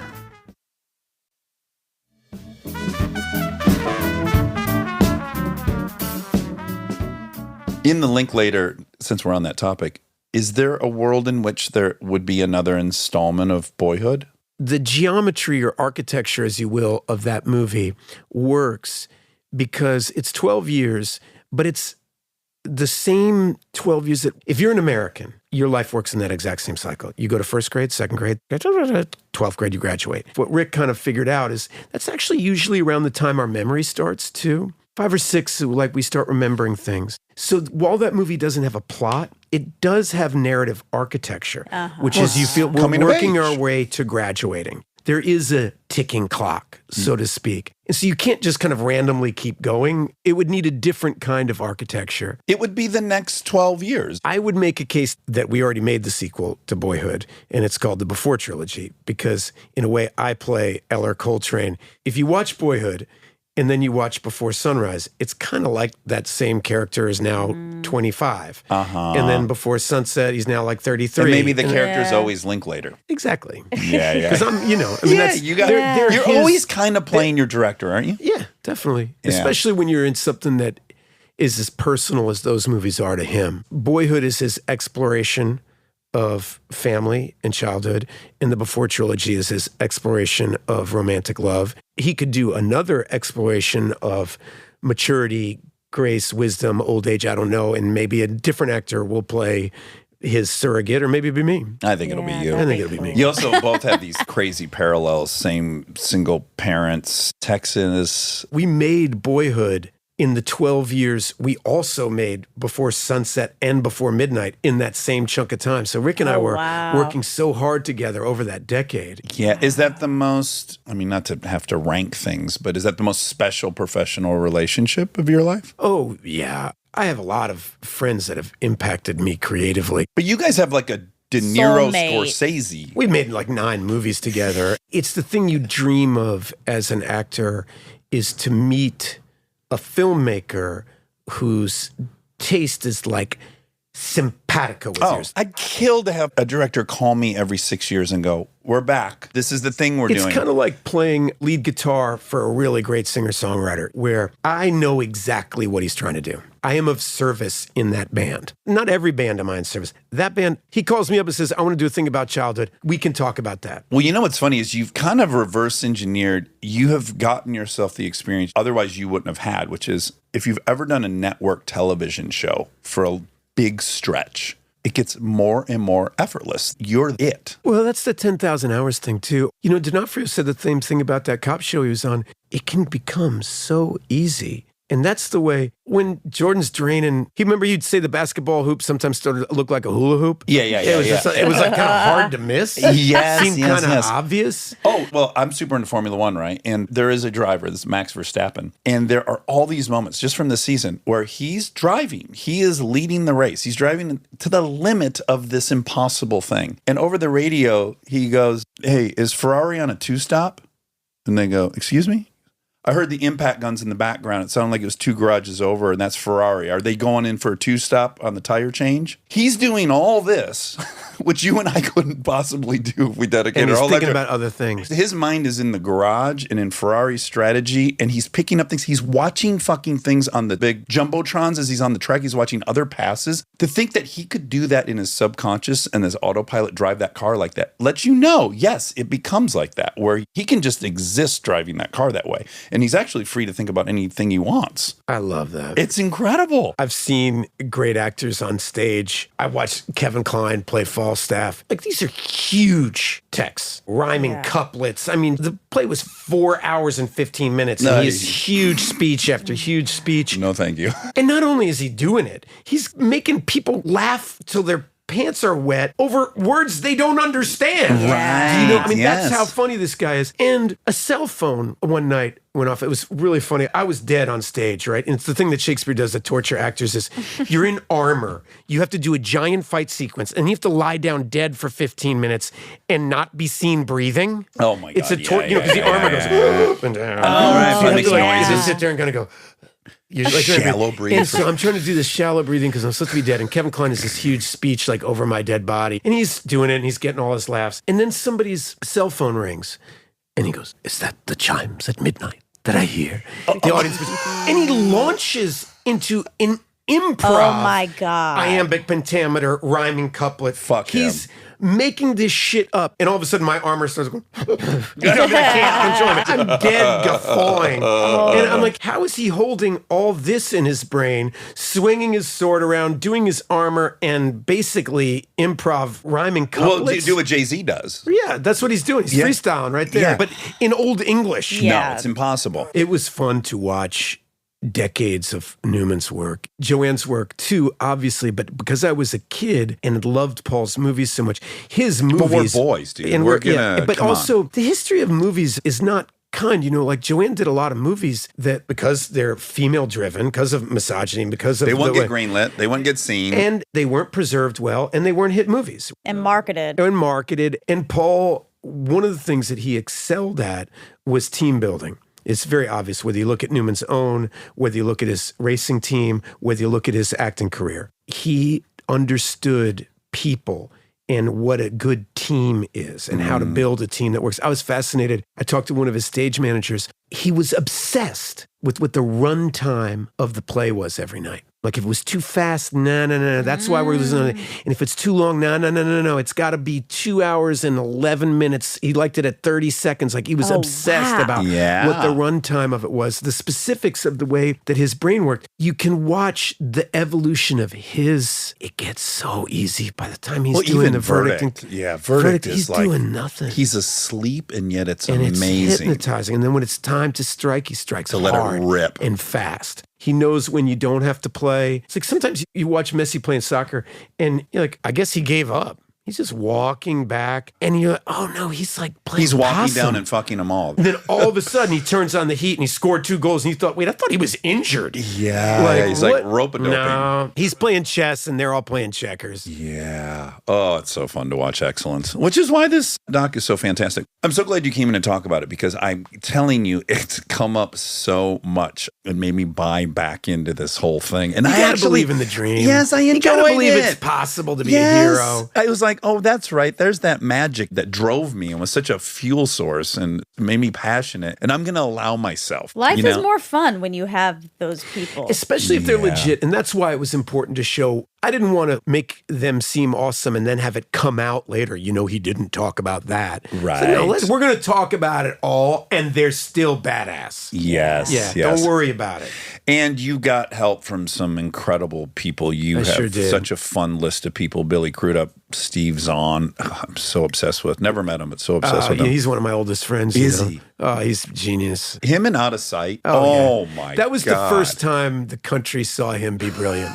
I mean, that movie is phenomenal. That is one of the best I could watch that movies. movie right this second. Same. I know, it's so fun. Sexy, that movie, It's too. so sexy. I know. We were just talking about that amazing sequence when they're having dinner and the snow's falling behind them at the Renaissance Center in downtown Detroit. And it's cutting back and forth to them in the bedroom, taking their clothes off, and then beautiful. back to the flirty. It's just the magic of editing. Huh? That was like when Clooney figured out who he was. Yes. That's when his inner truth shined too. It's like, yeah, he was on here, he was good and all that. But all of a sudden, that movie, he's George Clooney. He's fucking George Clooney, you're right. He does Paul for us, in the Yes. Sally Field, who also my number one of all time. Isn't she brilliant? I know. I always say if I had a time machine, I would go straight back to the set of Hooper and I'd do everything I could to woo her away from Bert. I mean, what a lady. Spiritual, hysterical, smoking hot, funny. Super unjudgmental. Oh, she's like your best friend who's yeah. kind of secretly crazy hot. Yes, her buns in fucking Hooper. Hooper and Cannonball Run. Oh, Smoking the Bandit. Smoking That's the the one that she's Bandit. really Yeah, just froggy. crushing. Laura Linney, George Clooney, Josh Hamilton, Vincent D'Onofrio, perfectly cast as John Huston. Paul Newman was, he should be president, some man of significant stature. Most people in this town come back covered in honey as they just arrived from the hive. Not Paul. Paul is a man of integrity. Oh my God. There's a part I had to cut because there's so many rabbit holes. Apparently, John Huston and Paul, there's a bear in Judge Roy Bean, like a real bear and everything. And that animal trainer also had a lion. And Paul and John Huston would have lunch, serve drinks with the lion in their trailer. So when studio executives would come to give notes, they would have to walk in and there'd be a lion in their trailer. No. And Paul and John Huston thought this was hysterical. Oh my God. My bravery stops at animals. Oh, especially those big cats. Oh, yeah. I worked with that Bart the Bear. Have you ever worked with Bart? I've worked with Bart the Bear. It's not Bart has a much better career than all of us, so it doesn't shock me Bart you was worked with him. in White Fang. Oh, perfect. Yeah.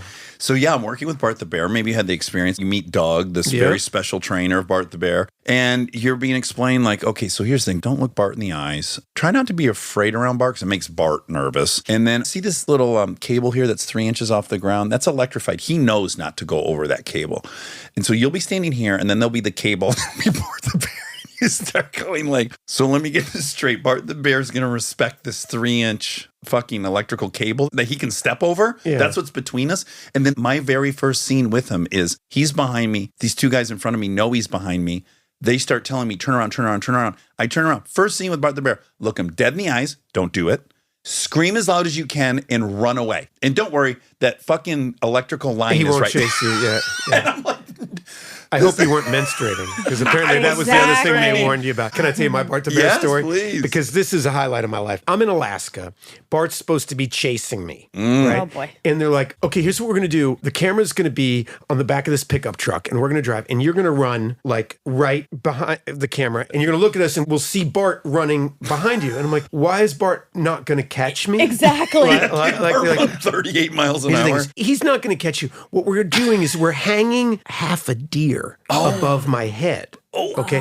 So in case you trip and fall, we're just going to throw the deer. Oh my. That's the contingency plan is something tastier. What if he decides to get me first? Exactly. Oh, he loves venison. No way. Right. So I do my take, and I got this hunk of deer my above my God. head, and I'm running. And Bart is so big, and he's chasing that I feel the 1,200 earth pounds. shake Oh, my when he's behind God. me. And I'm running in my mind. I'm like Indiana Jones. I'm 18, right? But I'm like, and I'm running. This shot is going to be like history in the making, and I look so tough. And everybody's like, they go, we got it, cut. I'm like, yes. And I'm like, can I see playback? I look at playback.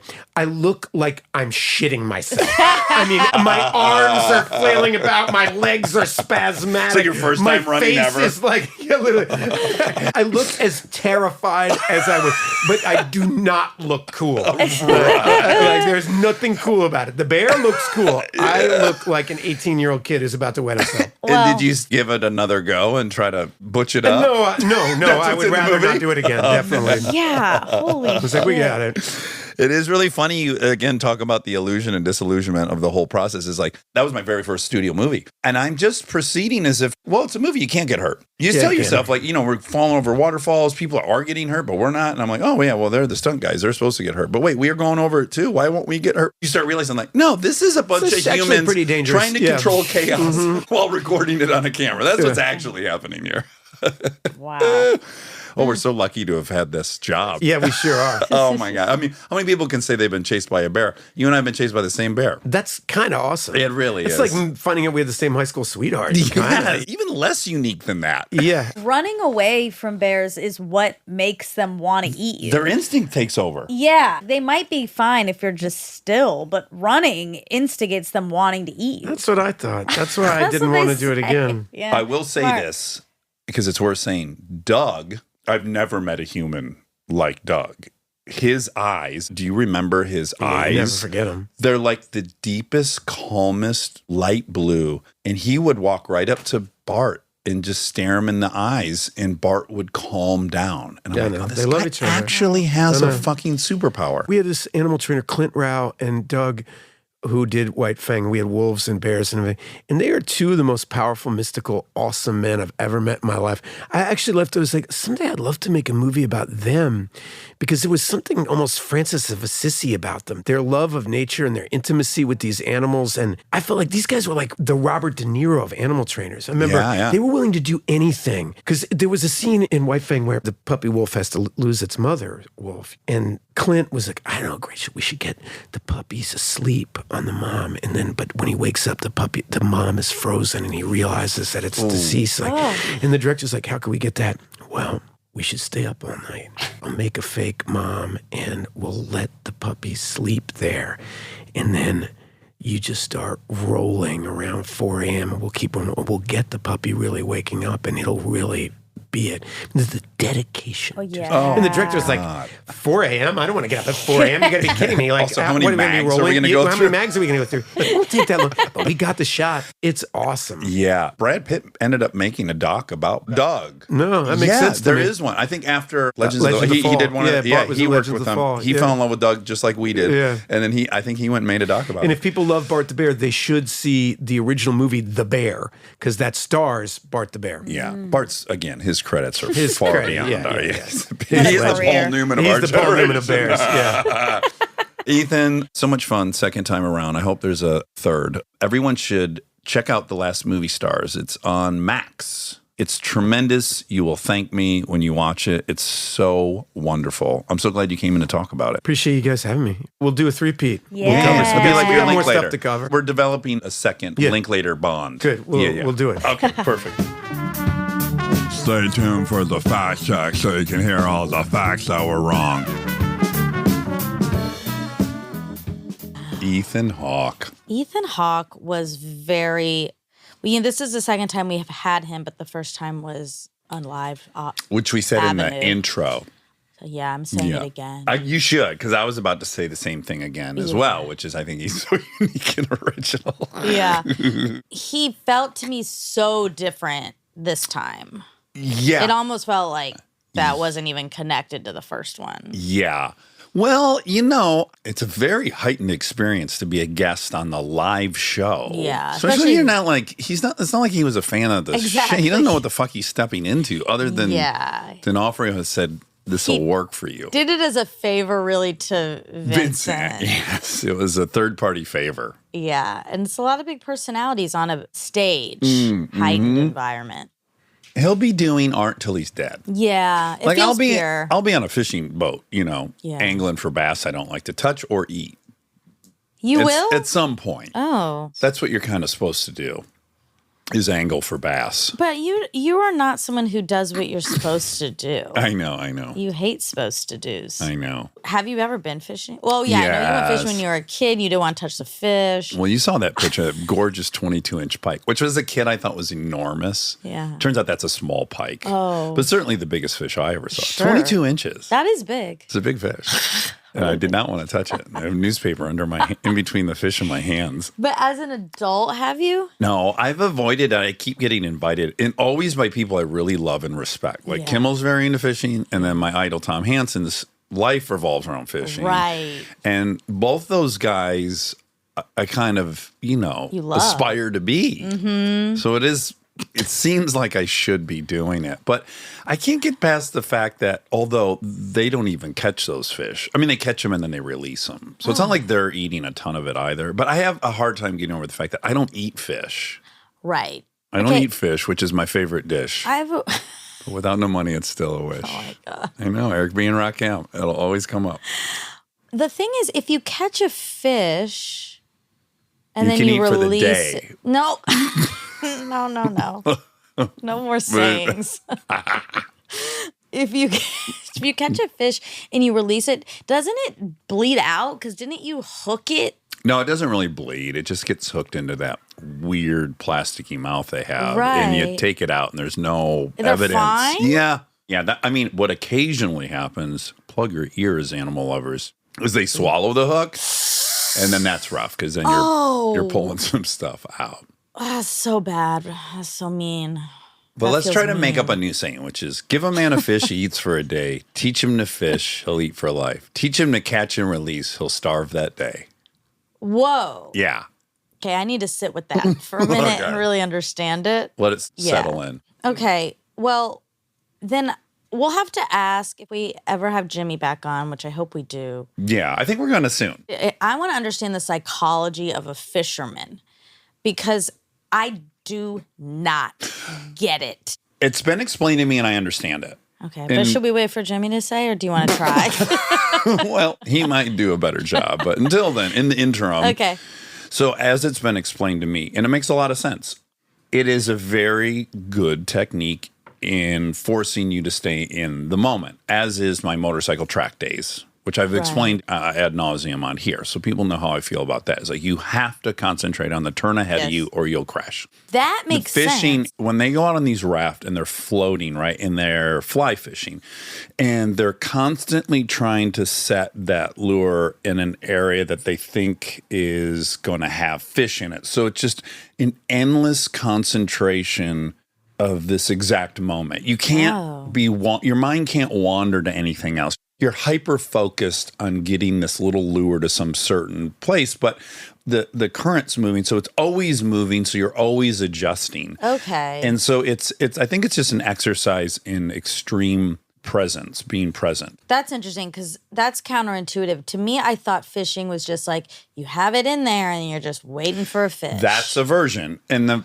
people who I'm friends with who are super into fishing, they're not into that. Like where you fish with a bobber and you sit in the boat and you drink beer. Yeah. And then most of the time you miss it that it's bobbing. Then your It buddy's seems like, like I think you're up. Seems like the opposite of being present. I think that's more an excuse to pound old Milwaukee's Okay. and tell stories. Okay. But I don't want to disparage that kind of fish. No, it's great. Weekly was an avid fisher, the bobber kind. Get out on the boat, cast it out, have the bobber. Yeah. Or I guess he also would cast and then reel in. I don't know. I don't know enough about fishing to say what he was doing. But I do know that when he got sober, his love for fishing kind of dropped off a little bit. Oh. So maybe he should switch to fly fishing, which is very active and very concentrating. I suppose in some way it is probably your upper deltoids. Oh, sure. I guess you're holding it up. Yeah. Oh, God. Are you ever in a situation where you have to keep your hands up high for an extended period of time? Yes, this is very common for women with hair. Ah, great. Mm-hmm. So all women. Yep. Women with hair. Not all, but Most but women. many. If you're doing some sort of updo, or if you're straightening or curling, yes, it can, or blow drying is the worst. Ooh, because you got a little weight. Exactly. So I don't even know when I have to do it, but I do know occasionally I have to have my hands up high. Yeah. And I am so embarrassed about the apparent level of conditioning I have. Like I can lift heavy things, but you asked me to get my hands above my head for more than like 2 minutes. I'm struggling. You know, another embarrassing thing? What? I can't stand for very long either. Wait, what? No, that's not true. I really can squat a lot and I can deadlift a lot. But if I'm stuck somewhere where I can't sit down for like a couple hours, I feel like I've ran a marathon just standing. That's shameful. No. Because then I'll walk into Walmart and I'll see the person that's greeting and I'm like, man, they're standing for 8 it does hours. hurt. At least like Now, moving, I can walk indefinitely. But I'm okay. saying just stationary standing. I'll occasionally go to like some kind of a mixer. Cocktail-y thing, and I have to wear dress shoes. Sure. And after like 90 minutes, I'm like, I need to find a chair stat. Interesting. It's so embarrassing. I mean, 90 minutes is a long time. It's not like it's 10 minutes. Right. Do you ever find yourself having a hard... I wonder if it's height related at all. When I worked at SoulCycle, you weren't supposed to sit. And you're behind the counter checking people in and Yes, stuff. there's no chair. Well, it's like there was these little stools, but you're kind of supposed to not sit in those. Okay. Would you lean on them? Sometimes I would sit in them, because it's active and like you're supposed to be Right. up and Athletic. moving, and then Your heart rate should always be above 140, even Yes. at work. so and you're never really supposed to have nothing to do. You're supposed to then do the shoes or go clean this or do Yeah. the lockers or something. Stay busy. Yeah, stay busy. And I would be really tired at the end of those shifts. Like my body would be tired. Right. Low back? All of it. Because what I have, it's worse than you, is the leverage issue. Sure. But what I have better than you is I don't have front weight. Yeah, you don't. Right? So Yeah. it's probably might be a good comp, you and I standing for a long time. Ooh, how could we test this? Well, we could figure it out. If we had someone great at math, they would be able to easily talk about the leverage my head creates versus the leverage your head creates, and then, the leverage your other stuff creates. They could figure it out mathematically. Okay. Well, what part hurts on you? Also lower back? Or just feet? Lower back, for sure. Yeah. Like, I want to bend over and touch my toes a lot. In fact, I'll do that at cocktail parties. Oh I'll my have to gosh. start stretching. There's normally a place to sit at cocktail parties. No, there isn't. Really? Well, I don't know. It's obviously some of them have that. But, a lot of them are like you stand around a little table. Oh, yeah. And I'll be that's- leaning on the table like excessively. And I'm like, God, you look lazy. Or I try to find a wall to lean against. Oh, wow. Yeah. I'm going to keep my eyes You peeled. should. It's so you'll be so embarrassed for me. I'm like, Wow. isn't this guy supposed to be fit? Isn't that kind of his thing? Okay, well, now we learned that embarrassing thing. It's fun to learn embarrassing things about each other. It is. You know what I'm finding right now? So much of what I talk about is film and television, but I can't because as a member of the union, I can't promote shows that I'm currently watching. Well, we can. No, think. I think that's Okay, we the can't. rule is like we're not supposed to promote struck work, right? Okay. I thought it was what you were in, but maybe No, not. I think you're Okay. supposed to. This is all very confusing. I've been thinking this through. Of course, I'm from like the epicenter of union activity, Detroit, Michigan. So I've seen a Yes. bunch of strikes. I've lived through a lot of them. Yeah, there's these like people don't stop driving their GM car to the strike Right. because they already own it. Yeah. Right. I guess they would encourage people not to buy a car. I mean, really, what the UAW strikes were way more about Bert? which is also what the picketing for me is a little, I don't know if conceptually it's right. So in Michigan, you strike and you picket and you form a line in front of the company so scab laborers cannot enter the property Yeah. and take your job, in theory, right? There's no scab actors walking into any studios or networks that this picketing line would Right. function to stop. I know. So then it's more about to bring attention to the cause. Yes. But I also find that that's getting a ton. I don't know that the picketing's what gets the attention as much as just everyone involved is a huge entity who's got a huge voice. So it's not like it's any secret. It's being written about in the New York Times and it's got True. plenty of coverage. But I guess now in this day, like there's so many pictures of people out striking, and that does get some attention. It's like Jeremy Allen White. Is that his name? Yeah, he's out there. Yeah. At the time of this recording. So I picketed, but I'm not going to post a picture of picketing tomorrow? myself. Yeah, Okay. I picketed, but I'm not going to post a picture of myself doing it. Why? Well, to me, I got to say it feels You a little feel- bit like, look at me. It feels a little virtue signaling. I will say this. When we first started, when SAG joined, people were posting pictures and stuff. Yeah. And we did have a conversation about how many actors are going to go pick up once, get their picture, leave, Yes, and never yes. do it again. But I don't know. I think people are out. They're doing it. Yeah. For me, posting a picture of myself. Well, maybe I'll post it. Okay, if I'm in someone's picture, that's great because there are people policing other people who are on vacation. It happened to me. Like when I was in Martha's Vineyard, people were shaming me. You should be picketing. I'm like, oh. But you already had your trip. You were on your trip when it happened. Yeah, also, I'm going to take trips know. on strike. I'm going to not take SAG work. That's what I'm going to do. And I'm not going to promote shows that I'm currently watching and loving. So anyways, you drive your GM car to the picket. Yeah. When you're a UAW worker. You don't walk. Right. So in that same vein, like, are we saying that actors are not supposed to be consuming struck content right now? Like, how deep does it go? Are you supposed to be at home are you not supposed to go to the movies? Presumably you're not supposed to go to the movies. Everyone went to the movies. That's what I'm saying. Everyone's going to Barbie. And so now you get these two causes that are now positioned against each other, which is, as a feminist, you should go support Barbie. Have to, yeah. But then that's giving money to the studio that you're striking against. I know. I don't understand. This is why life's very complicated. I think you're supposed to be watching old DVDs that you have. Right. And not streaming it. Wait. I mean, that would be the actual, if you wanted to take this to its logical conclusion, yeah, that's what you should do. Is you don't want to give them any numbers. You want them to suffer. You want them to have to come around to your position. Or you could watch the tennis show like I am. You could watch non-union content. But then again, A, it's helping the streamer. And B, in a dream world, the union doesn't want any non-union work. They would almost want docs to fall under some union. So it's like, okay, so you want to incentivize the competitor, which is non-union productions, whatever. It's all very complicated. It's very complicated. We're going to try to get someone in here to help us. Mostly what I'm annoyed with is people that are policing other people's Instagram. And that's dumb. I talked to another actor a guest that had been on not too long ago, and they said that they were in Italy, but they wouldn't post any pictures because they were afraid people were going to be like, why are you in Italy when you're supposed to be picketing? Yeah. That wasn't unfounded. I had people in my comment section yelling at me, when are you going to support the union? Because I was on vacation. And I love that that's presumably another union member.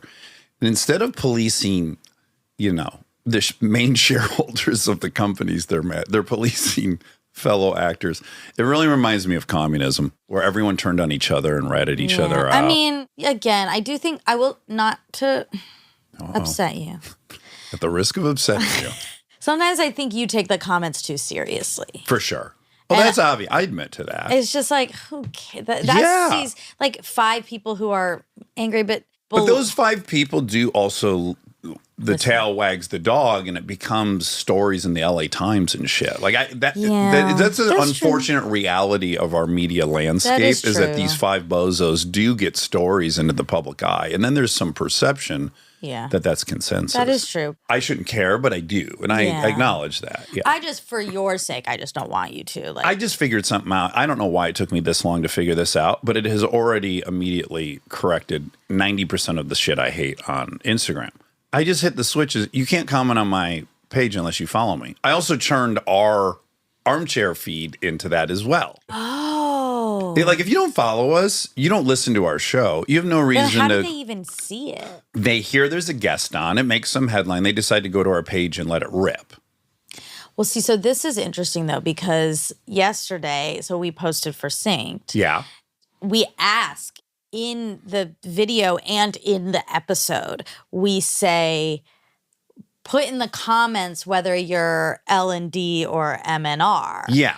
And people were really doing it. And at one point, Liz was like, it's saying people can't comment or something. Uh-huh. And so... Unless they follow Armchair Expert. So we thought it was because we said boobs. Oh, no. It's because I switched it like 3 days ago. But that's interesting then, because that like sort of cuts off some engagement, which I guess is like supposed to, I don't know enough about any of this. If you're a fan of the show and you're going to the page. I think the hope though is to grow the fans. So you wouldn't want. Yeah, but I don't think allowing people to comment is how you necessarily. I don't think they comment and then they follow, because I look at all the. Let me say this: 100% of the time that I block people who are saying very hateful things towards you or I go, they don't follow us. They don't follow that account.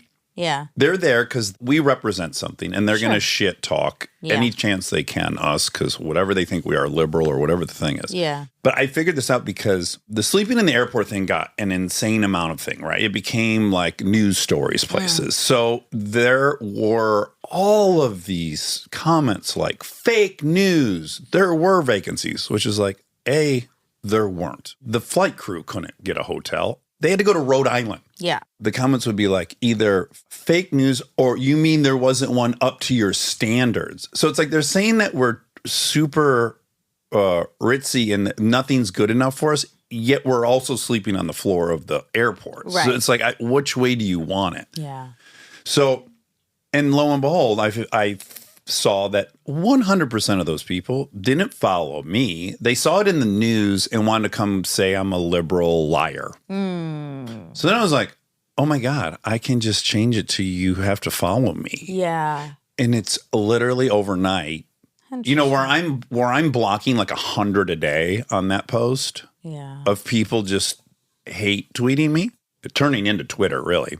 Yeah. Now 0. That's a good solve. But I wish you just wouldn't read them. If I'm being I have honest. to. Do you know some of the stuff I don't even want to tell you some of the stuff I read on there that I block. Well, you don't. I don't want you to tell me because I Right. don't want to know. Exactly. And I wish that you also didn't know. We have to 'Cause I know. think We we're can't better. we can't let our feed, which is a place for armchairs to engage each other, become people calling you names or saying terrible things, and then having the armchairs have to defend you or I, and then getting into fights on the page. Like those people just aren't welcome. If you're coming to say you hate us, Yeah. you're not welcome to do that. No, I get that. I get that rule. And it I has just to think, be, it totally has to be policed or it just turns into a big cesspool. I think what lacks engagement is you go there to say something and you just see like 35 fights on there. That would put me Right. off to anything. Yeah. It's like, do you want to host a fight or do you want to host something different? Well, I I don't don't- want to host a fight. I don't want to host anything. I want. Well, I do. I want to host our community. I want our community To be who able to actually change. listen to the show and follow to be able to go there and thank a guest who just broke through them. For me, it's for the guest too. For one of these guests who shares something that's really vulnerable, and then they get to hear how many women, Minka's episode, Anna's episode. For those people who walk away a little scared that people are going to think one thing, and they could get to see visually 600 people say, "Oh my God, thank you for saying that out loud." Like that's important to me for the guest and for the people who want to also join in and identify. And it's not a place for you to come say one of us Yeah. is a spoiled, entitled, rich, whatever. Yeah. That's not what I'm hosting. No. And we get to choose what we host. Yeah. That's true. And I think we have a responsibility. Like we acknowledge what's bad about the internet. So we have this rare power that this little segment of it, we have some say. Agree. I agree. I see your point. I just feel like it has an impact personally that's not good. For me. Yeah. Agreed. And so Agreed. for me, if I'm picking people who I don't know getting in fights versus your mood, I pick people getting in fights. Like See, I'd I don't rather- think I can pick my sensitivity over my business. But yeah, I don't find that piece to be our business, really. Like It the is, people, well- the comments on the internet to me don't feel. On the internet, they're none of my business. On my page, they're my business. It's my page. I can choose to allow comments or no comments. Right. And if I'm going to choose to allow comments and I can decide whether I want hateful, mean-spirited people to be engaging, good intention, nice people that now all of a sudden feel like they have to defend us. Yeah, I don't want anyone to feel like they That's have to what it defend is. us. It's like people saying really hateful stuff and then other people coming to our defense and then and now they're ensnared in this piece of shit. I can just get rid of the piece of shit. Like if you're going to come in and say something hateful and mean, you just can't be here. It's so Yeah. easy for me. I can block you. Yeah. And it is my business and your business and Rob's business. It's our business. And so I actually think I can't let my little sensitivities force me to put my head in the sand and ignore the business. Okay.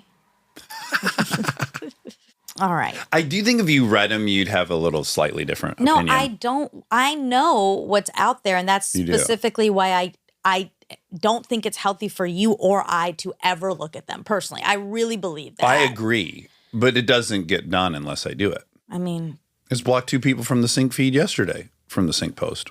yeah, I don't know. I mean, I also want to be clear. I'm not blocking anyone that like disagrees. Like no, let's say, I know. like I think that, you know, I said I think Bob Iger, who creates $2 billion in value, probably deserves a chunk of that more than the shareholders do. That's my opinion, whatever. I heard so many people disagree with course that, they right? And that's fine. I don't mind that at all. But if you start name calling and then saying I'm something, Right. I'm a piece of shit because I have that opinion. Yeah, that's Right. crazy. So I'm not blocking people who disagree with a position I take. Yeah, I'm blocking people who are antagonistic and mean spirited. yeah. I just don't think you can come out of that unscathed. I don't. And I also don't think you can. I mean, if we're talking about the business, really, Mm-hmm. I think you can't come out of that without potentially adapting the business. And I don't want that. I don't want it to be this weird cycle where we know stuff that some people say. And so we're adjusting the way we interact or the way we interview or the way I don't. Well, I don't do that.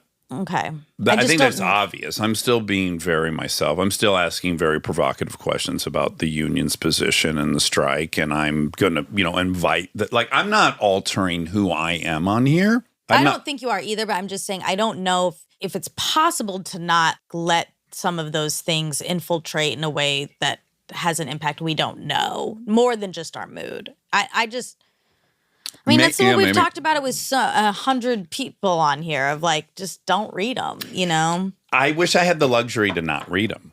I really do. I would love to not. I asked everyone in the group to change this. You said, let's hire someone else. Which for this reason, for this exact reason, so that me and you and anyone who might get called out shouldn't have to see it. I think it should be someone third party who likes us, obviously, so who knows what to delete, but who is not going to get emotionally affected by it, where any of us are and do. Yeah, for sure. I do get it. But I felt like it wasn't getting done and no one was doing it. So I'm doing it. Okay.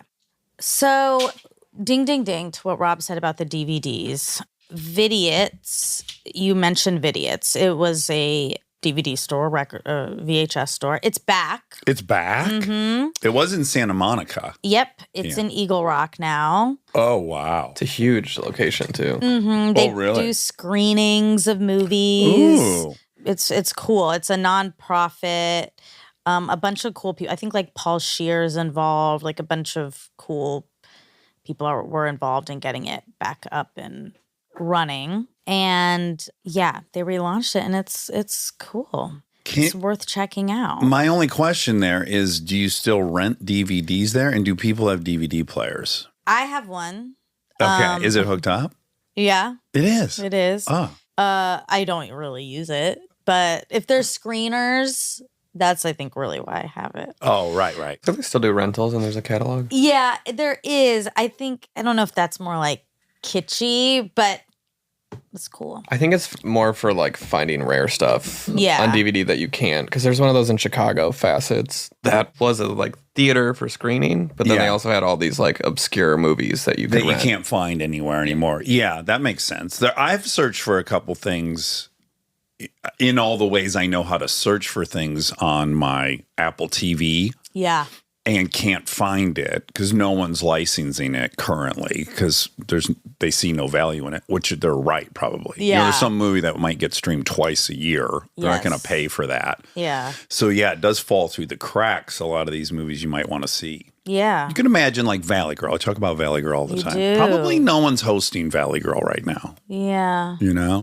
I don't know if Brothers Justice is seeable anywhere. No, you can. You can? You can buy it on iTunes. Oh, well, that's nice. Yeah. I wonder who gets that money. I purchased it.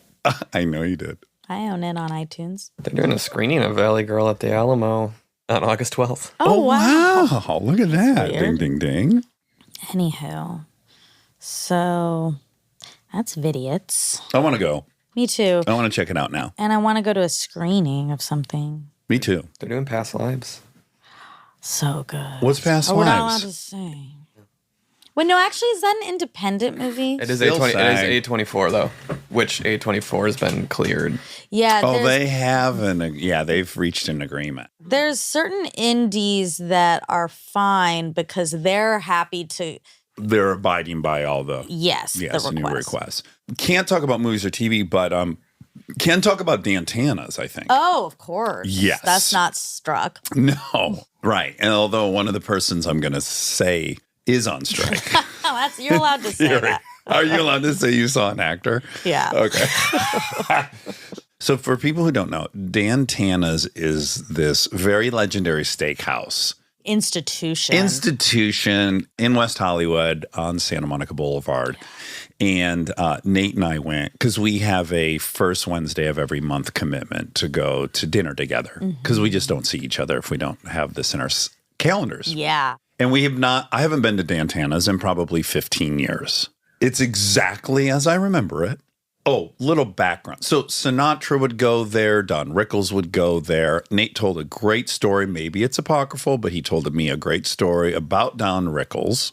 Apparently, Don Rickles asked his friend Frank Sinatra. He said, I'm going on a date to Dantana's. And Sinatra was in there every night. And he said, would you come over and say hi to me? You know, I would look like a hero in front of this gal I'm going on a date with. I know it's a pain in the ass request, but like, would you just stop by and say hi when you come in? Yeah. And so Frank said, yeah, okay. So the next night, Rickles is there on his date at a table, and Frank Sinatra comes in and he walks over to Rickles and he's like, Don, how you doing? Good to see you. And Don goes, who the fuck are you? Get out of here. I'm on a date. Oh my God. That's great. Anyways, we're there. The menu's fantastic. It's got it's all old school. So let me just tell you, the veal Milanese is called the George Clooney. Most of the menu items have a celebrity's name next to them, which is very fun, right? I realized that in the booth next to us was James Woods. Tell people who he is if they don't know. Well, Casino, he was the bad boyfriend to Sharon Stone in Casino. He, had an epic career in the 80s. Needless to say, he is in the booth next to us. This is pretty perfect because the whole place feels like time travel. Throwback. I can't really look at him. Nate can. Nate's positioned perfectly. Okay. And he's like, God, his skin looks great. And his hair looks beautiful. Like he's really holding up. He's going on a... Wow. And then we get to the end of the menu because we're like people watching and we're going through the menu. There's a James Woods steak. Wow. Yeah. Did he have it? Exactly. Oh my God. I don't God. know. Did he? Like you can't tell I can't tell the difference between these different menu items that arrive on people's tables. And also I didn't want to turn around and look at them. So I just glanced them once and then I never really, every now and then I would take a peek. But yeah, I was wondering if they name your favorite item after you, are you obliged then to always order that? Yep. Or do you look terrible because you don't even order your own menu item? And then do you love going there with friends and ordering? Like if I went with you and I don't know, a few other people to a restaurant and I ordered the Dax Shepard, I'd feel kind of stupid. Yeah. But I loved it for James Woods. Right. It's like it's embarrassing to order it with your name, but also then you're stuck because what if you want to try new items? Yes. Like if Clooney goes in there and orders the Jerry Weintraub, what happens then? Because that's a nice nod. What if they went together because they knew each other from Ocean's 11? They certainly ate there together. Yeah. And what if they ordered each other's? That's cute. That would be cute. I mean, it's like if at Houston's, the French dip was the Dax Shepard and the chicken sandwich was the Monica Padman. I would feel a little stressed because I do not always get the chicken sandwich, even though that's my thing. Yeah, you get grilled cheese on Sundays. Sometimes I get grilled cheese. What else? Sometimes I get sushi. Well, I throw that on top of whatever else. Sometimes I get sushi and a salad. Do you ever get the ribs? No, never. That's not for you. It's not in my repertoire. Yeah, but you like them when you sample them? Yeah, okay. I do. Yeah, they're tasty. Anyways, we had so much fun, Nate and I. Yeah. And we were just looky-looing all over, craning our necks and stuff to look at, look at this gentleman. It was, we had so much fun. Also, the staff, the guy that helped us was like, Hey guys, how we doing? You know, bald head, the Sure. dinner jacket on. We felt like we were time traveling. It was so much fun. But I did start thinking, like, I wonder if the staff has had a conversation at all, which is like, guys, no one has a steak under 65 on this menu. Clooney's like a spring chicken on that menu. By the way, he should have the spring chicken. They should have the spring chicken, and it should be Clooney. Well, no, it should be Timothy Chalamet. That would be perfect. Or it doesn't even have to be men, too. Let's get Zendaya in there. Yeah. Let's get her one. Let's get some women. Let's get it younger. But whatever. It did occur to me. I wonder if they've had a conversation like, we're gonna have to stop calling the Dabney Coleman, which is up there. Do you see 9 to 5? Do you know Dabney Coleman? Oh. Great comedic character actor in the 80s. Yeah. He's still got a stake there. Okay. How many steaks are there? There's a lot. And I'm saying steak, but sometimes I mean veal cutlet. Oh, Sometimes okay. I mean Okay. veal. Just a menu item. Yeah, there's a menu item. There's a Okay. menu item. And it's limited real estate, as we said. So Yeah. I wonder if they thought we got to get some younger names on there. And it does, maybe I could make a run for the lamb chops. Okay. Great. And you and Nate are going to do monthly dinners. How's this working? This is our third time. monthly, right? Yeah, first Wednesday of every month. That's so cute. It's really, I really like nice. it. It's fun to catch up, and it's very hard for us to catch up because he works a lot. He's got a family.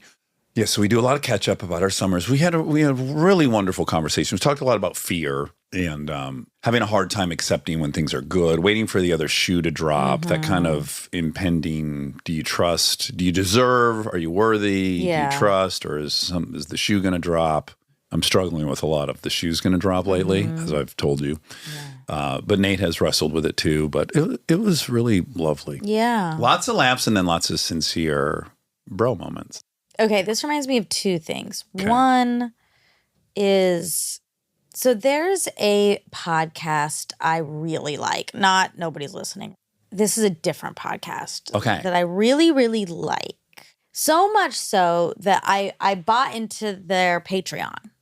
Oh, wow. Like You're funding them. Yeah. Okay. Well, Patreon. Yeah. You're donating. I pay monthly to this podcast because that's how they make money. Yeah. The podcast it doesn't come out weekly. It's just like kind of whenever they feel like it. Okay. And I think it used to be weekly. They were on like a good schedule. And now it's just kind of like Scattywampus. very willy-nilly. And I have this weird like justice around it. This is so weird. But You want to stop donating? Well, or you want it prorated? No. It's not really about me so much as in general. Are you allowed to do that? Are you allowed to have people pay and then not deliver weekly? It feels a bit unethical. Well, the whole Patreon system is interesting just on its own. It's an interesting model. Yeah. Like, I'm not going to charge. No one has to pay. But if you want to donate, you can donate. So just even the notion that it's donate as opposed to subscribe or pay. Right. Frames it as it's almost charitable. Yeah, I think it is. I mean, it's like if they don't have ads, which a lot don't. But if you're donating to the ACLU and you find out they're not going to take any cases for a couple months, you might go, well, then what am I donating for you to do? Well, right. I mean, the whole point of Patreon is because you love the podcast, you want to support it. Yeah. And I feel like, how can you take people's money monthly and then not deliver any products? Right. Will they go a whole month? Yeah. Oh my God. I mean, I will say they do provide some extra content on Patreon. So it is, if you donate, you get that, but it's not an episode. Yeah.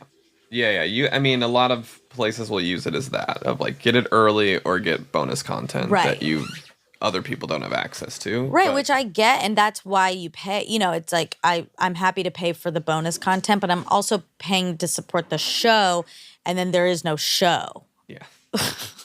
It's just tricky. I don't know. I don't even know really where I fall. I just think like It's a bad business model to say pay this to get this and then not do it.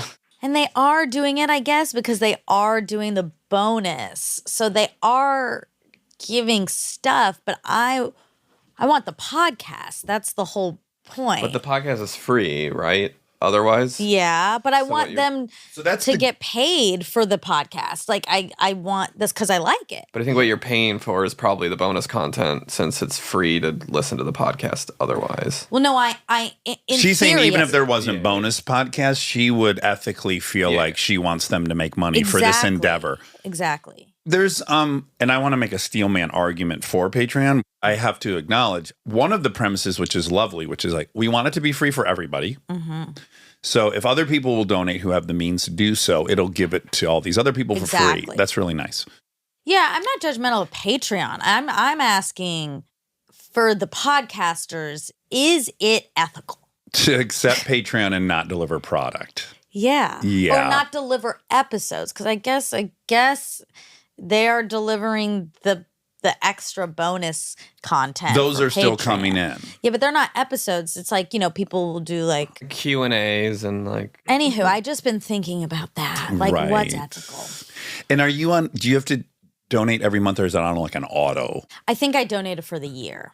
Okay. I think the way she sells it, though, is that, like, for $5 you get reader support. It's like the packages that you're buying for Patreon. Yeah. She's excluding... like the episode is a piece of it. Well, I know, right? You're not understanding what I know I get that. I know that this is completely separate, right? Like they're not saying You're not in it for the bonus. You're not donating money to them because you want bonus material. You want episodes. And I think that's what a lot of people who donate to Patreon do. It's like, I like this podcast, so I Yeah. want to support it. Yeah. And this is the way to do that so that they can keep making episodes. Yeah. And then in addition, you get this bonus content. Great. Mm-hmm. But that's not the purpose of donating I think For you. most Yeah. Yeah, and I guess I don't know. Maybe most people, I don't know. Maybe that's not the case. I think that's her ethical probably reasoning for why she doesn't feel obligated to release content on there is because She's giving you the bonus stuff, which she promised. That's what I mean. Yeah, we get we get that stuff, but that's not what I'm saying. That's not what I you just- want, yeah. Yeah, I just like want the episodes every week. Maybe they're on strike. Nope. Oh. Anyway, it's a great podcast. I don't care, but of course I got a little like what's the word? Like tempestuous. That doesn't mean you have a temper. It means like a little bit that, like Bristled? a little angsty. Little bristled? Yeah. Tempestuous or turbulent or conflicting emotion. yeah. Oh, wonderful. Because I was like, I'm gonna Stop supporting. subscribe. Yeah, Until they put out new episodes. That Yeah. would be fine. Then maybe they'd get the message. I know, but then I thought, what am I doing? Of course, I am Want not them going to to have do 2 that. months off paid. Yeah. Yeah, just not that. It's just like I'm not going to take my money out of that pot. Like Right. I can afford it, luckily. So why not support people? Yeah. How long would they have to go without an episode before you'd pull the plug? So we're at 6 weeks and I you're think I'm going to keep doing it forever. okay. So lifetime support. Yeah, Okay. yeah, that's the truth. But I want a new episode. Yeah. That's what you really want. You pay through the Yes. nose for that. I know. I like it. It's a Yeah. good show. It's a really good one. Okay, so there's that check.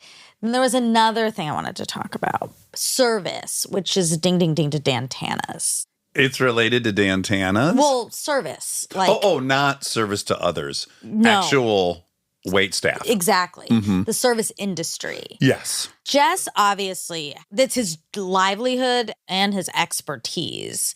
So he knows so much about service. He has a whole TikTok on it, Ace of Service. Okay. So when I'm with him, It makes you hyper aware yes, of. like he can't not notice every little thing. So now that's infiltrated. He should go to Europe.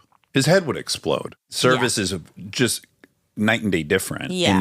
I'm not saying one's better than the other, Right. but it is so different. Oh, for and they're sure. almost in total violation of every principle that Houston's believes in. Yeah. Yes. It's not fast. They're not filling your drink. They don't Yes. bring you the check in under an hour. Oh, I It's just know. the opposite. Cultural They're not very. trying to turn the table.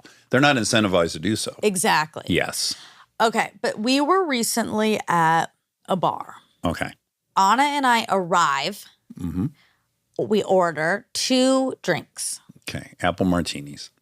Not apple. Is that a thing? Sex in the City, right? Isn't that what they drank on Sex in the City? Apple martinis? Yeah, I don't apple think martinis. there's such a thing. Oh, yeah. Is there? Yeah, for sure. And they drank a lot of apple martini. Apple There teeny, you that go. does sound right. But what is it? Apple martini. It's got a little splash of apple liqueur in there, like sour apple, I think. Sour apple pucker schnapps was the Sour Sex in the apple City. pucker schnapps. Wow. Okay. Anyway, no, wasn't that. Oh, well, you should try that next time. No, I think that's Why? basic. It's too kiddie? Yeah. Oh, okay. Okay, 2 martinis, not Oh, apple. it was martinis. It was. I was on the right path. You were. Order 2 martinis. Then the bartender says, hey, I'm leaving, so can we close out? Mm-hmm.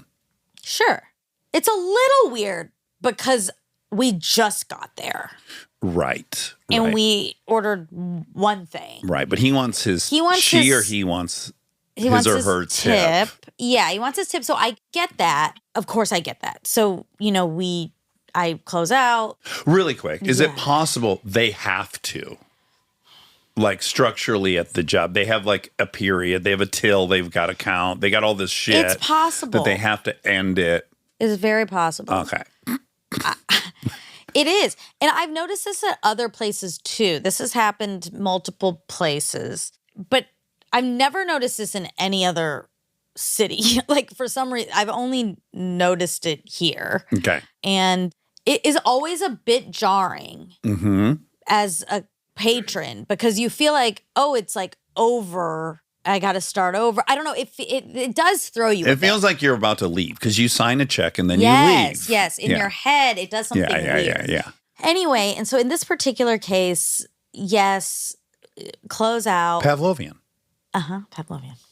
There it is. And then, and then he's ended up staying. He was there Oh, he decided to stay. for a lot longer, Working or hanging?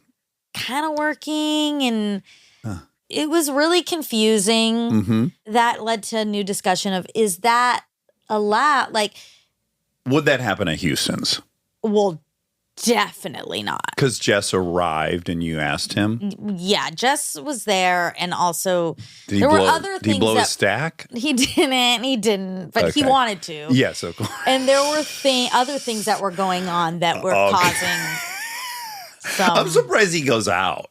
It's hard for him. Yes. Yeah, it is. It is Yeah. hard for him. Normally, when I'm with him and this is happening, I always say, "Just it's fine. Like, stop." Like, I want him to stop doing that. Yeah. And I would say blanketly to him, not everyone has the objective that you have of Yeah. like, I want to give perfect service. That's fine to not even have that Well, objective. it's but defined by fine. who? Like, so they might go like, oh, just be fucking chill. Like, you want your shit. Here's where you get your shit. I don't have to act a certain way. I don't have to talk to you a certain way. You know, it might not be their it's goal true, at all. but also nobody doesn't like having good service. Sure. Nobody leaves and is like, I wish I had worse service. True. Like, you notice good service and you do feel it, I think. Mm-hmm.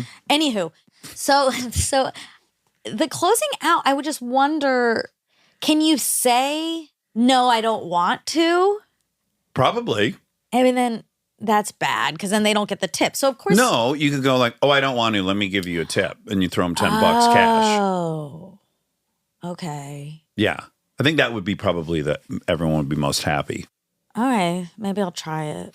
Unless, though, I don't know, maybe their system, he's got to type in 2306, his employee number, then order the drinks in the system. Yeah. And now he's got outstanding drinks that weren't paid for. Now a new bartender takes over and they write 2309 in there and order 2 more drinks. Maybe their system doesn't combine those two and they have to put in their number to order drinks so that it can be tracked. I don't know. Right. That'd be crazy if they had to close out every party when their shift's done, though. Right? Like I that their think so. their shifts are dependent on the bill. Every time I see a server using the like squirrel system, whatever, I see them go over there and I see them type in their number to get the computer going. Right. Right. So it keeps their bills separate from blah, blah, blah. Everyone else's, I don't know. I think it's a tip, Tip thing of like you could probably transfer it to another server. Okay. I'm sure the system would allow that if Right. they're using any And then if sort that's of the case, new yeah, one. you throw them a $20 bill, and then I guess they got to transfer it to 2309. Right. They have a lot of employees. They have over 2,309 in my scenario. Wow. If someone's employee number is 2309. Or he didn't really do much to deserve a tip at that point, too, if it was right when you got there. Like This is a bigger you question. Or the transferred it. martini's delicious? Yeah. Okay. So maybe he gets Of course, I'm never not Yeah, I'm not saying tipping. don't tip, but Right. for the to be that he doesn't want someone else who's going to actually tend to you for an hour and a half to get his tip Yeah. for the 3 minutes. It's of- also a little, not that it matters because everything's percentages and stuff, but it is a little weird to like tip twice. You've tipped one person, then later at the end, because you're going to get more stuff with a new person, then you have a new bill. It'd be great if you had with three new or tips. 3 or 4 waiters per meal. So you ordered your salad from one, then tip them out. I Then you got an mean- appetizer from another. Tip they don't them out. share And then the tips. dessert waiter comes over. I guess that's the benefit Yeah. of pooling tips. I'm gonna That's probably s- why. I'm going to start a restaurant and have course waiters. Okay. You have a different waiter for every course. Hi, I'm your appetizer waiter. Yeah. Would you guys like to put in any orders? And then there'd be interfighting Sure. because dessert. Yeah, not everyone gets dessert. Not everyone gets appetizers. No, everyone want that entree position. Yeah. That's a good. That's good. Getting's good. Anywho, it just was interesting. I feel like, I guess I'm thinking about ethics a lot. Felt a little bit unethical. Getting what you paid for, you're thinking about. Well, it just felt weird. It was like, we just sat down. We've been here for 4 minutes. Yeah, I'm going to close you out now. Could you Yeah. settle yeah. up? part of the tip is you being tended to while you drink it. Oh, I'm just going to make a counter argument. I'm not Okay. saying I have any position. I don't agree with or disagree with anything. If you go to a cash bar, you go, give me 2 beers. They give you 2. That's $12. You pay immediately. You pay every round of drinks in a lot of scenarios. And every time you throw them $2 or whatever. Yeah.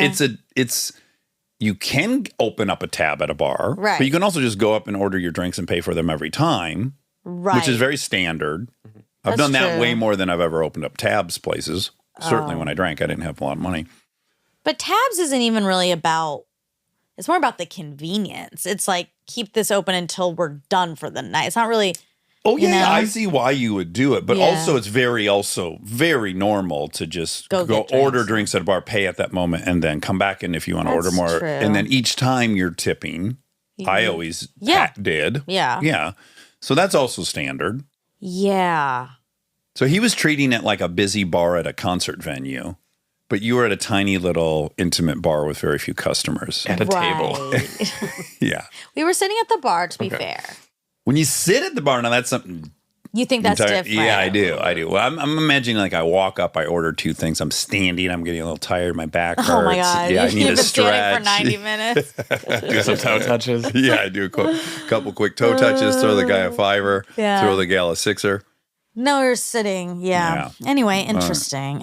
Okay, just a couple more facts. They're all about Bart the bear. Oh, okay, great. I wonder if you're going to point out something that I don't ever actually say when I talk about Bart the bear. Oh. I wonder if you uncovered this in your research. I don't. My Bart the bear wasn't the same as his Bart the bear. Yep. The whole point. What? I don't think. So there have been a couple Barts that Doug has trained. And we had Bart 2 or 3. Oh no. And some of the things I think he might have referenced might have been Bart 1. Oh no. Is that what you uncovered? No, but Okay. like the whole thing is that you guys work with the same bear. And maybe we did, but maybe we didn't. I want to read his film credits that I see. So this must be 1. Windwalker, Clan of the Cave Bear, The Great Outdoors, Lost in the Barrens, Giant of Thunder Mountain, The Great American West, White Fang, that's his. On Deadly Ground, Walking Thunder, Red River, Yellowstone, Legends of the Fall, Yeah. The Edge. That's where Brad fell in love with him. That's right. The Edge, Meet the Deedles. Then he has TV credits, The Life and Times of Grizzly Adams, The Gambler, Down the Long Hills, Lifestyles of the Rich and Famous, Young Riders, Lonesome Dove, Dead Man's Walk, McKenna, and the Academy Awards 1998. Okay. Wow. He was at the Academy Awards. He died in 2000. Yeah. And in walks Bart 2, which is my Bart. He died of cancer. Okay. Was he a smoker? I mean, They might have had him smoking well, these he rolls. drank all that coffee. He probably That's had, my Bart. But that Bart probably also drank a lot of coffee and donuts. Probably. You think only your Bart ate donuts? Well, he was specifically drinking coffee because he was working nights. I hope I made that clear. Right. They're diurnial. They're not nocturnal. So to have him up all night, they had to pound coffee into him. Bart the Bear 2, I see here also. And also the doc, Brad's doc, Yeah. is called Growing Up Grizzly. I want to rewatch that. Young Brad. Did you know your Bart was in Game of Thrones? Really? He was the bear in the Maiden Fair episode. Oh my god! So there's only been 2? Bart 2 died in 2021. Oh. So maybe he's I got wonder if they had a 3 funeral now. for him. He certainly has a new Bart. This reminds me of my grandma that she had many schnauzers and they were all named Fritz. Oh my gosh. She just kept replacing. And they were all silver miniature schnauzers, They look and they the were same. all. Oh yeah, you couldn't like when I would visit for the summer. I didn't really know if it was the same Fritz from last summer. Is that ethical? Sure. God. She didn't have a Patreon account. All right. Well, then it's fine. This is fine. Fritz, there are many Fritzes, many Barts. Poor Bart. Yeah. Who also well, lived a fuck. great life. And again, an incredible career and resume. Yeah. Credits galore. Bart 2 worked with Matt Damon.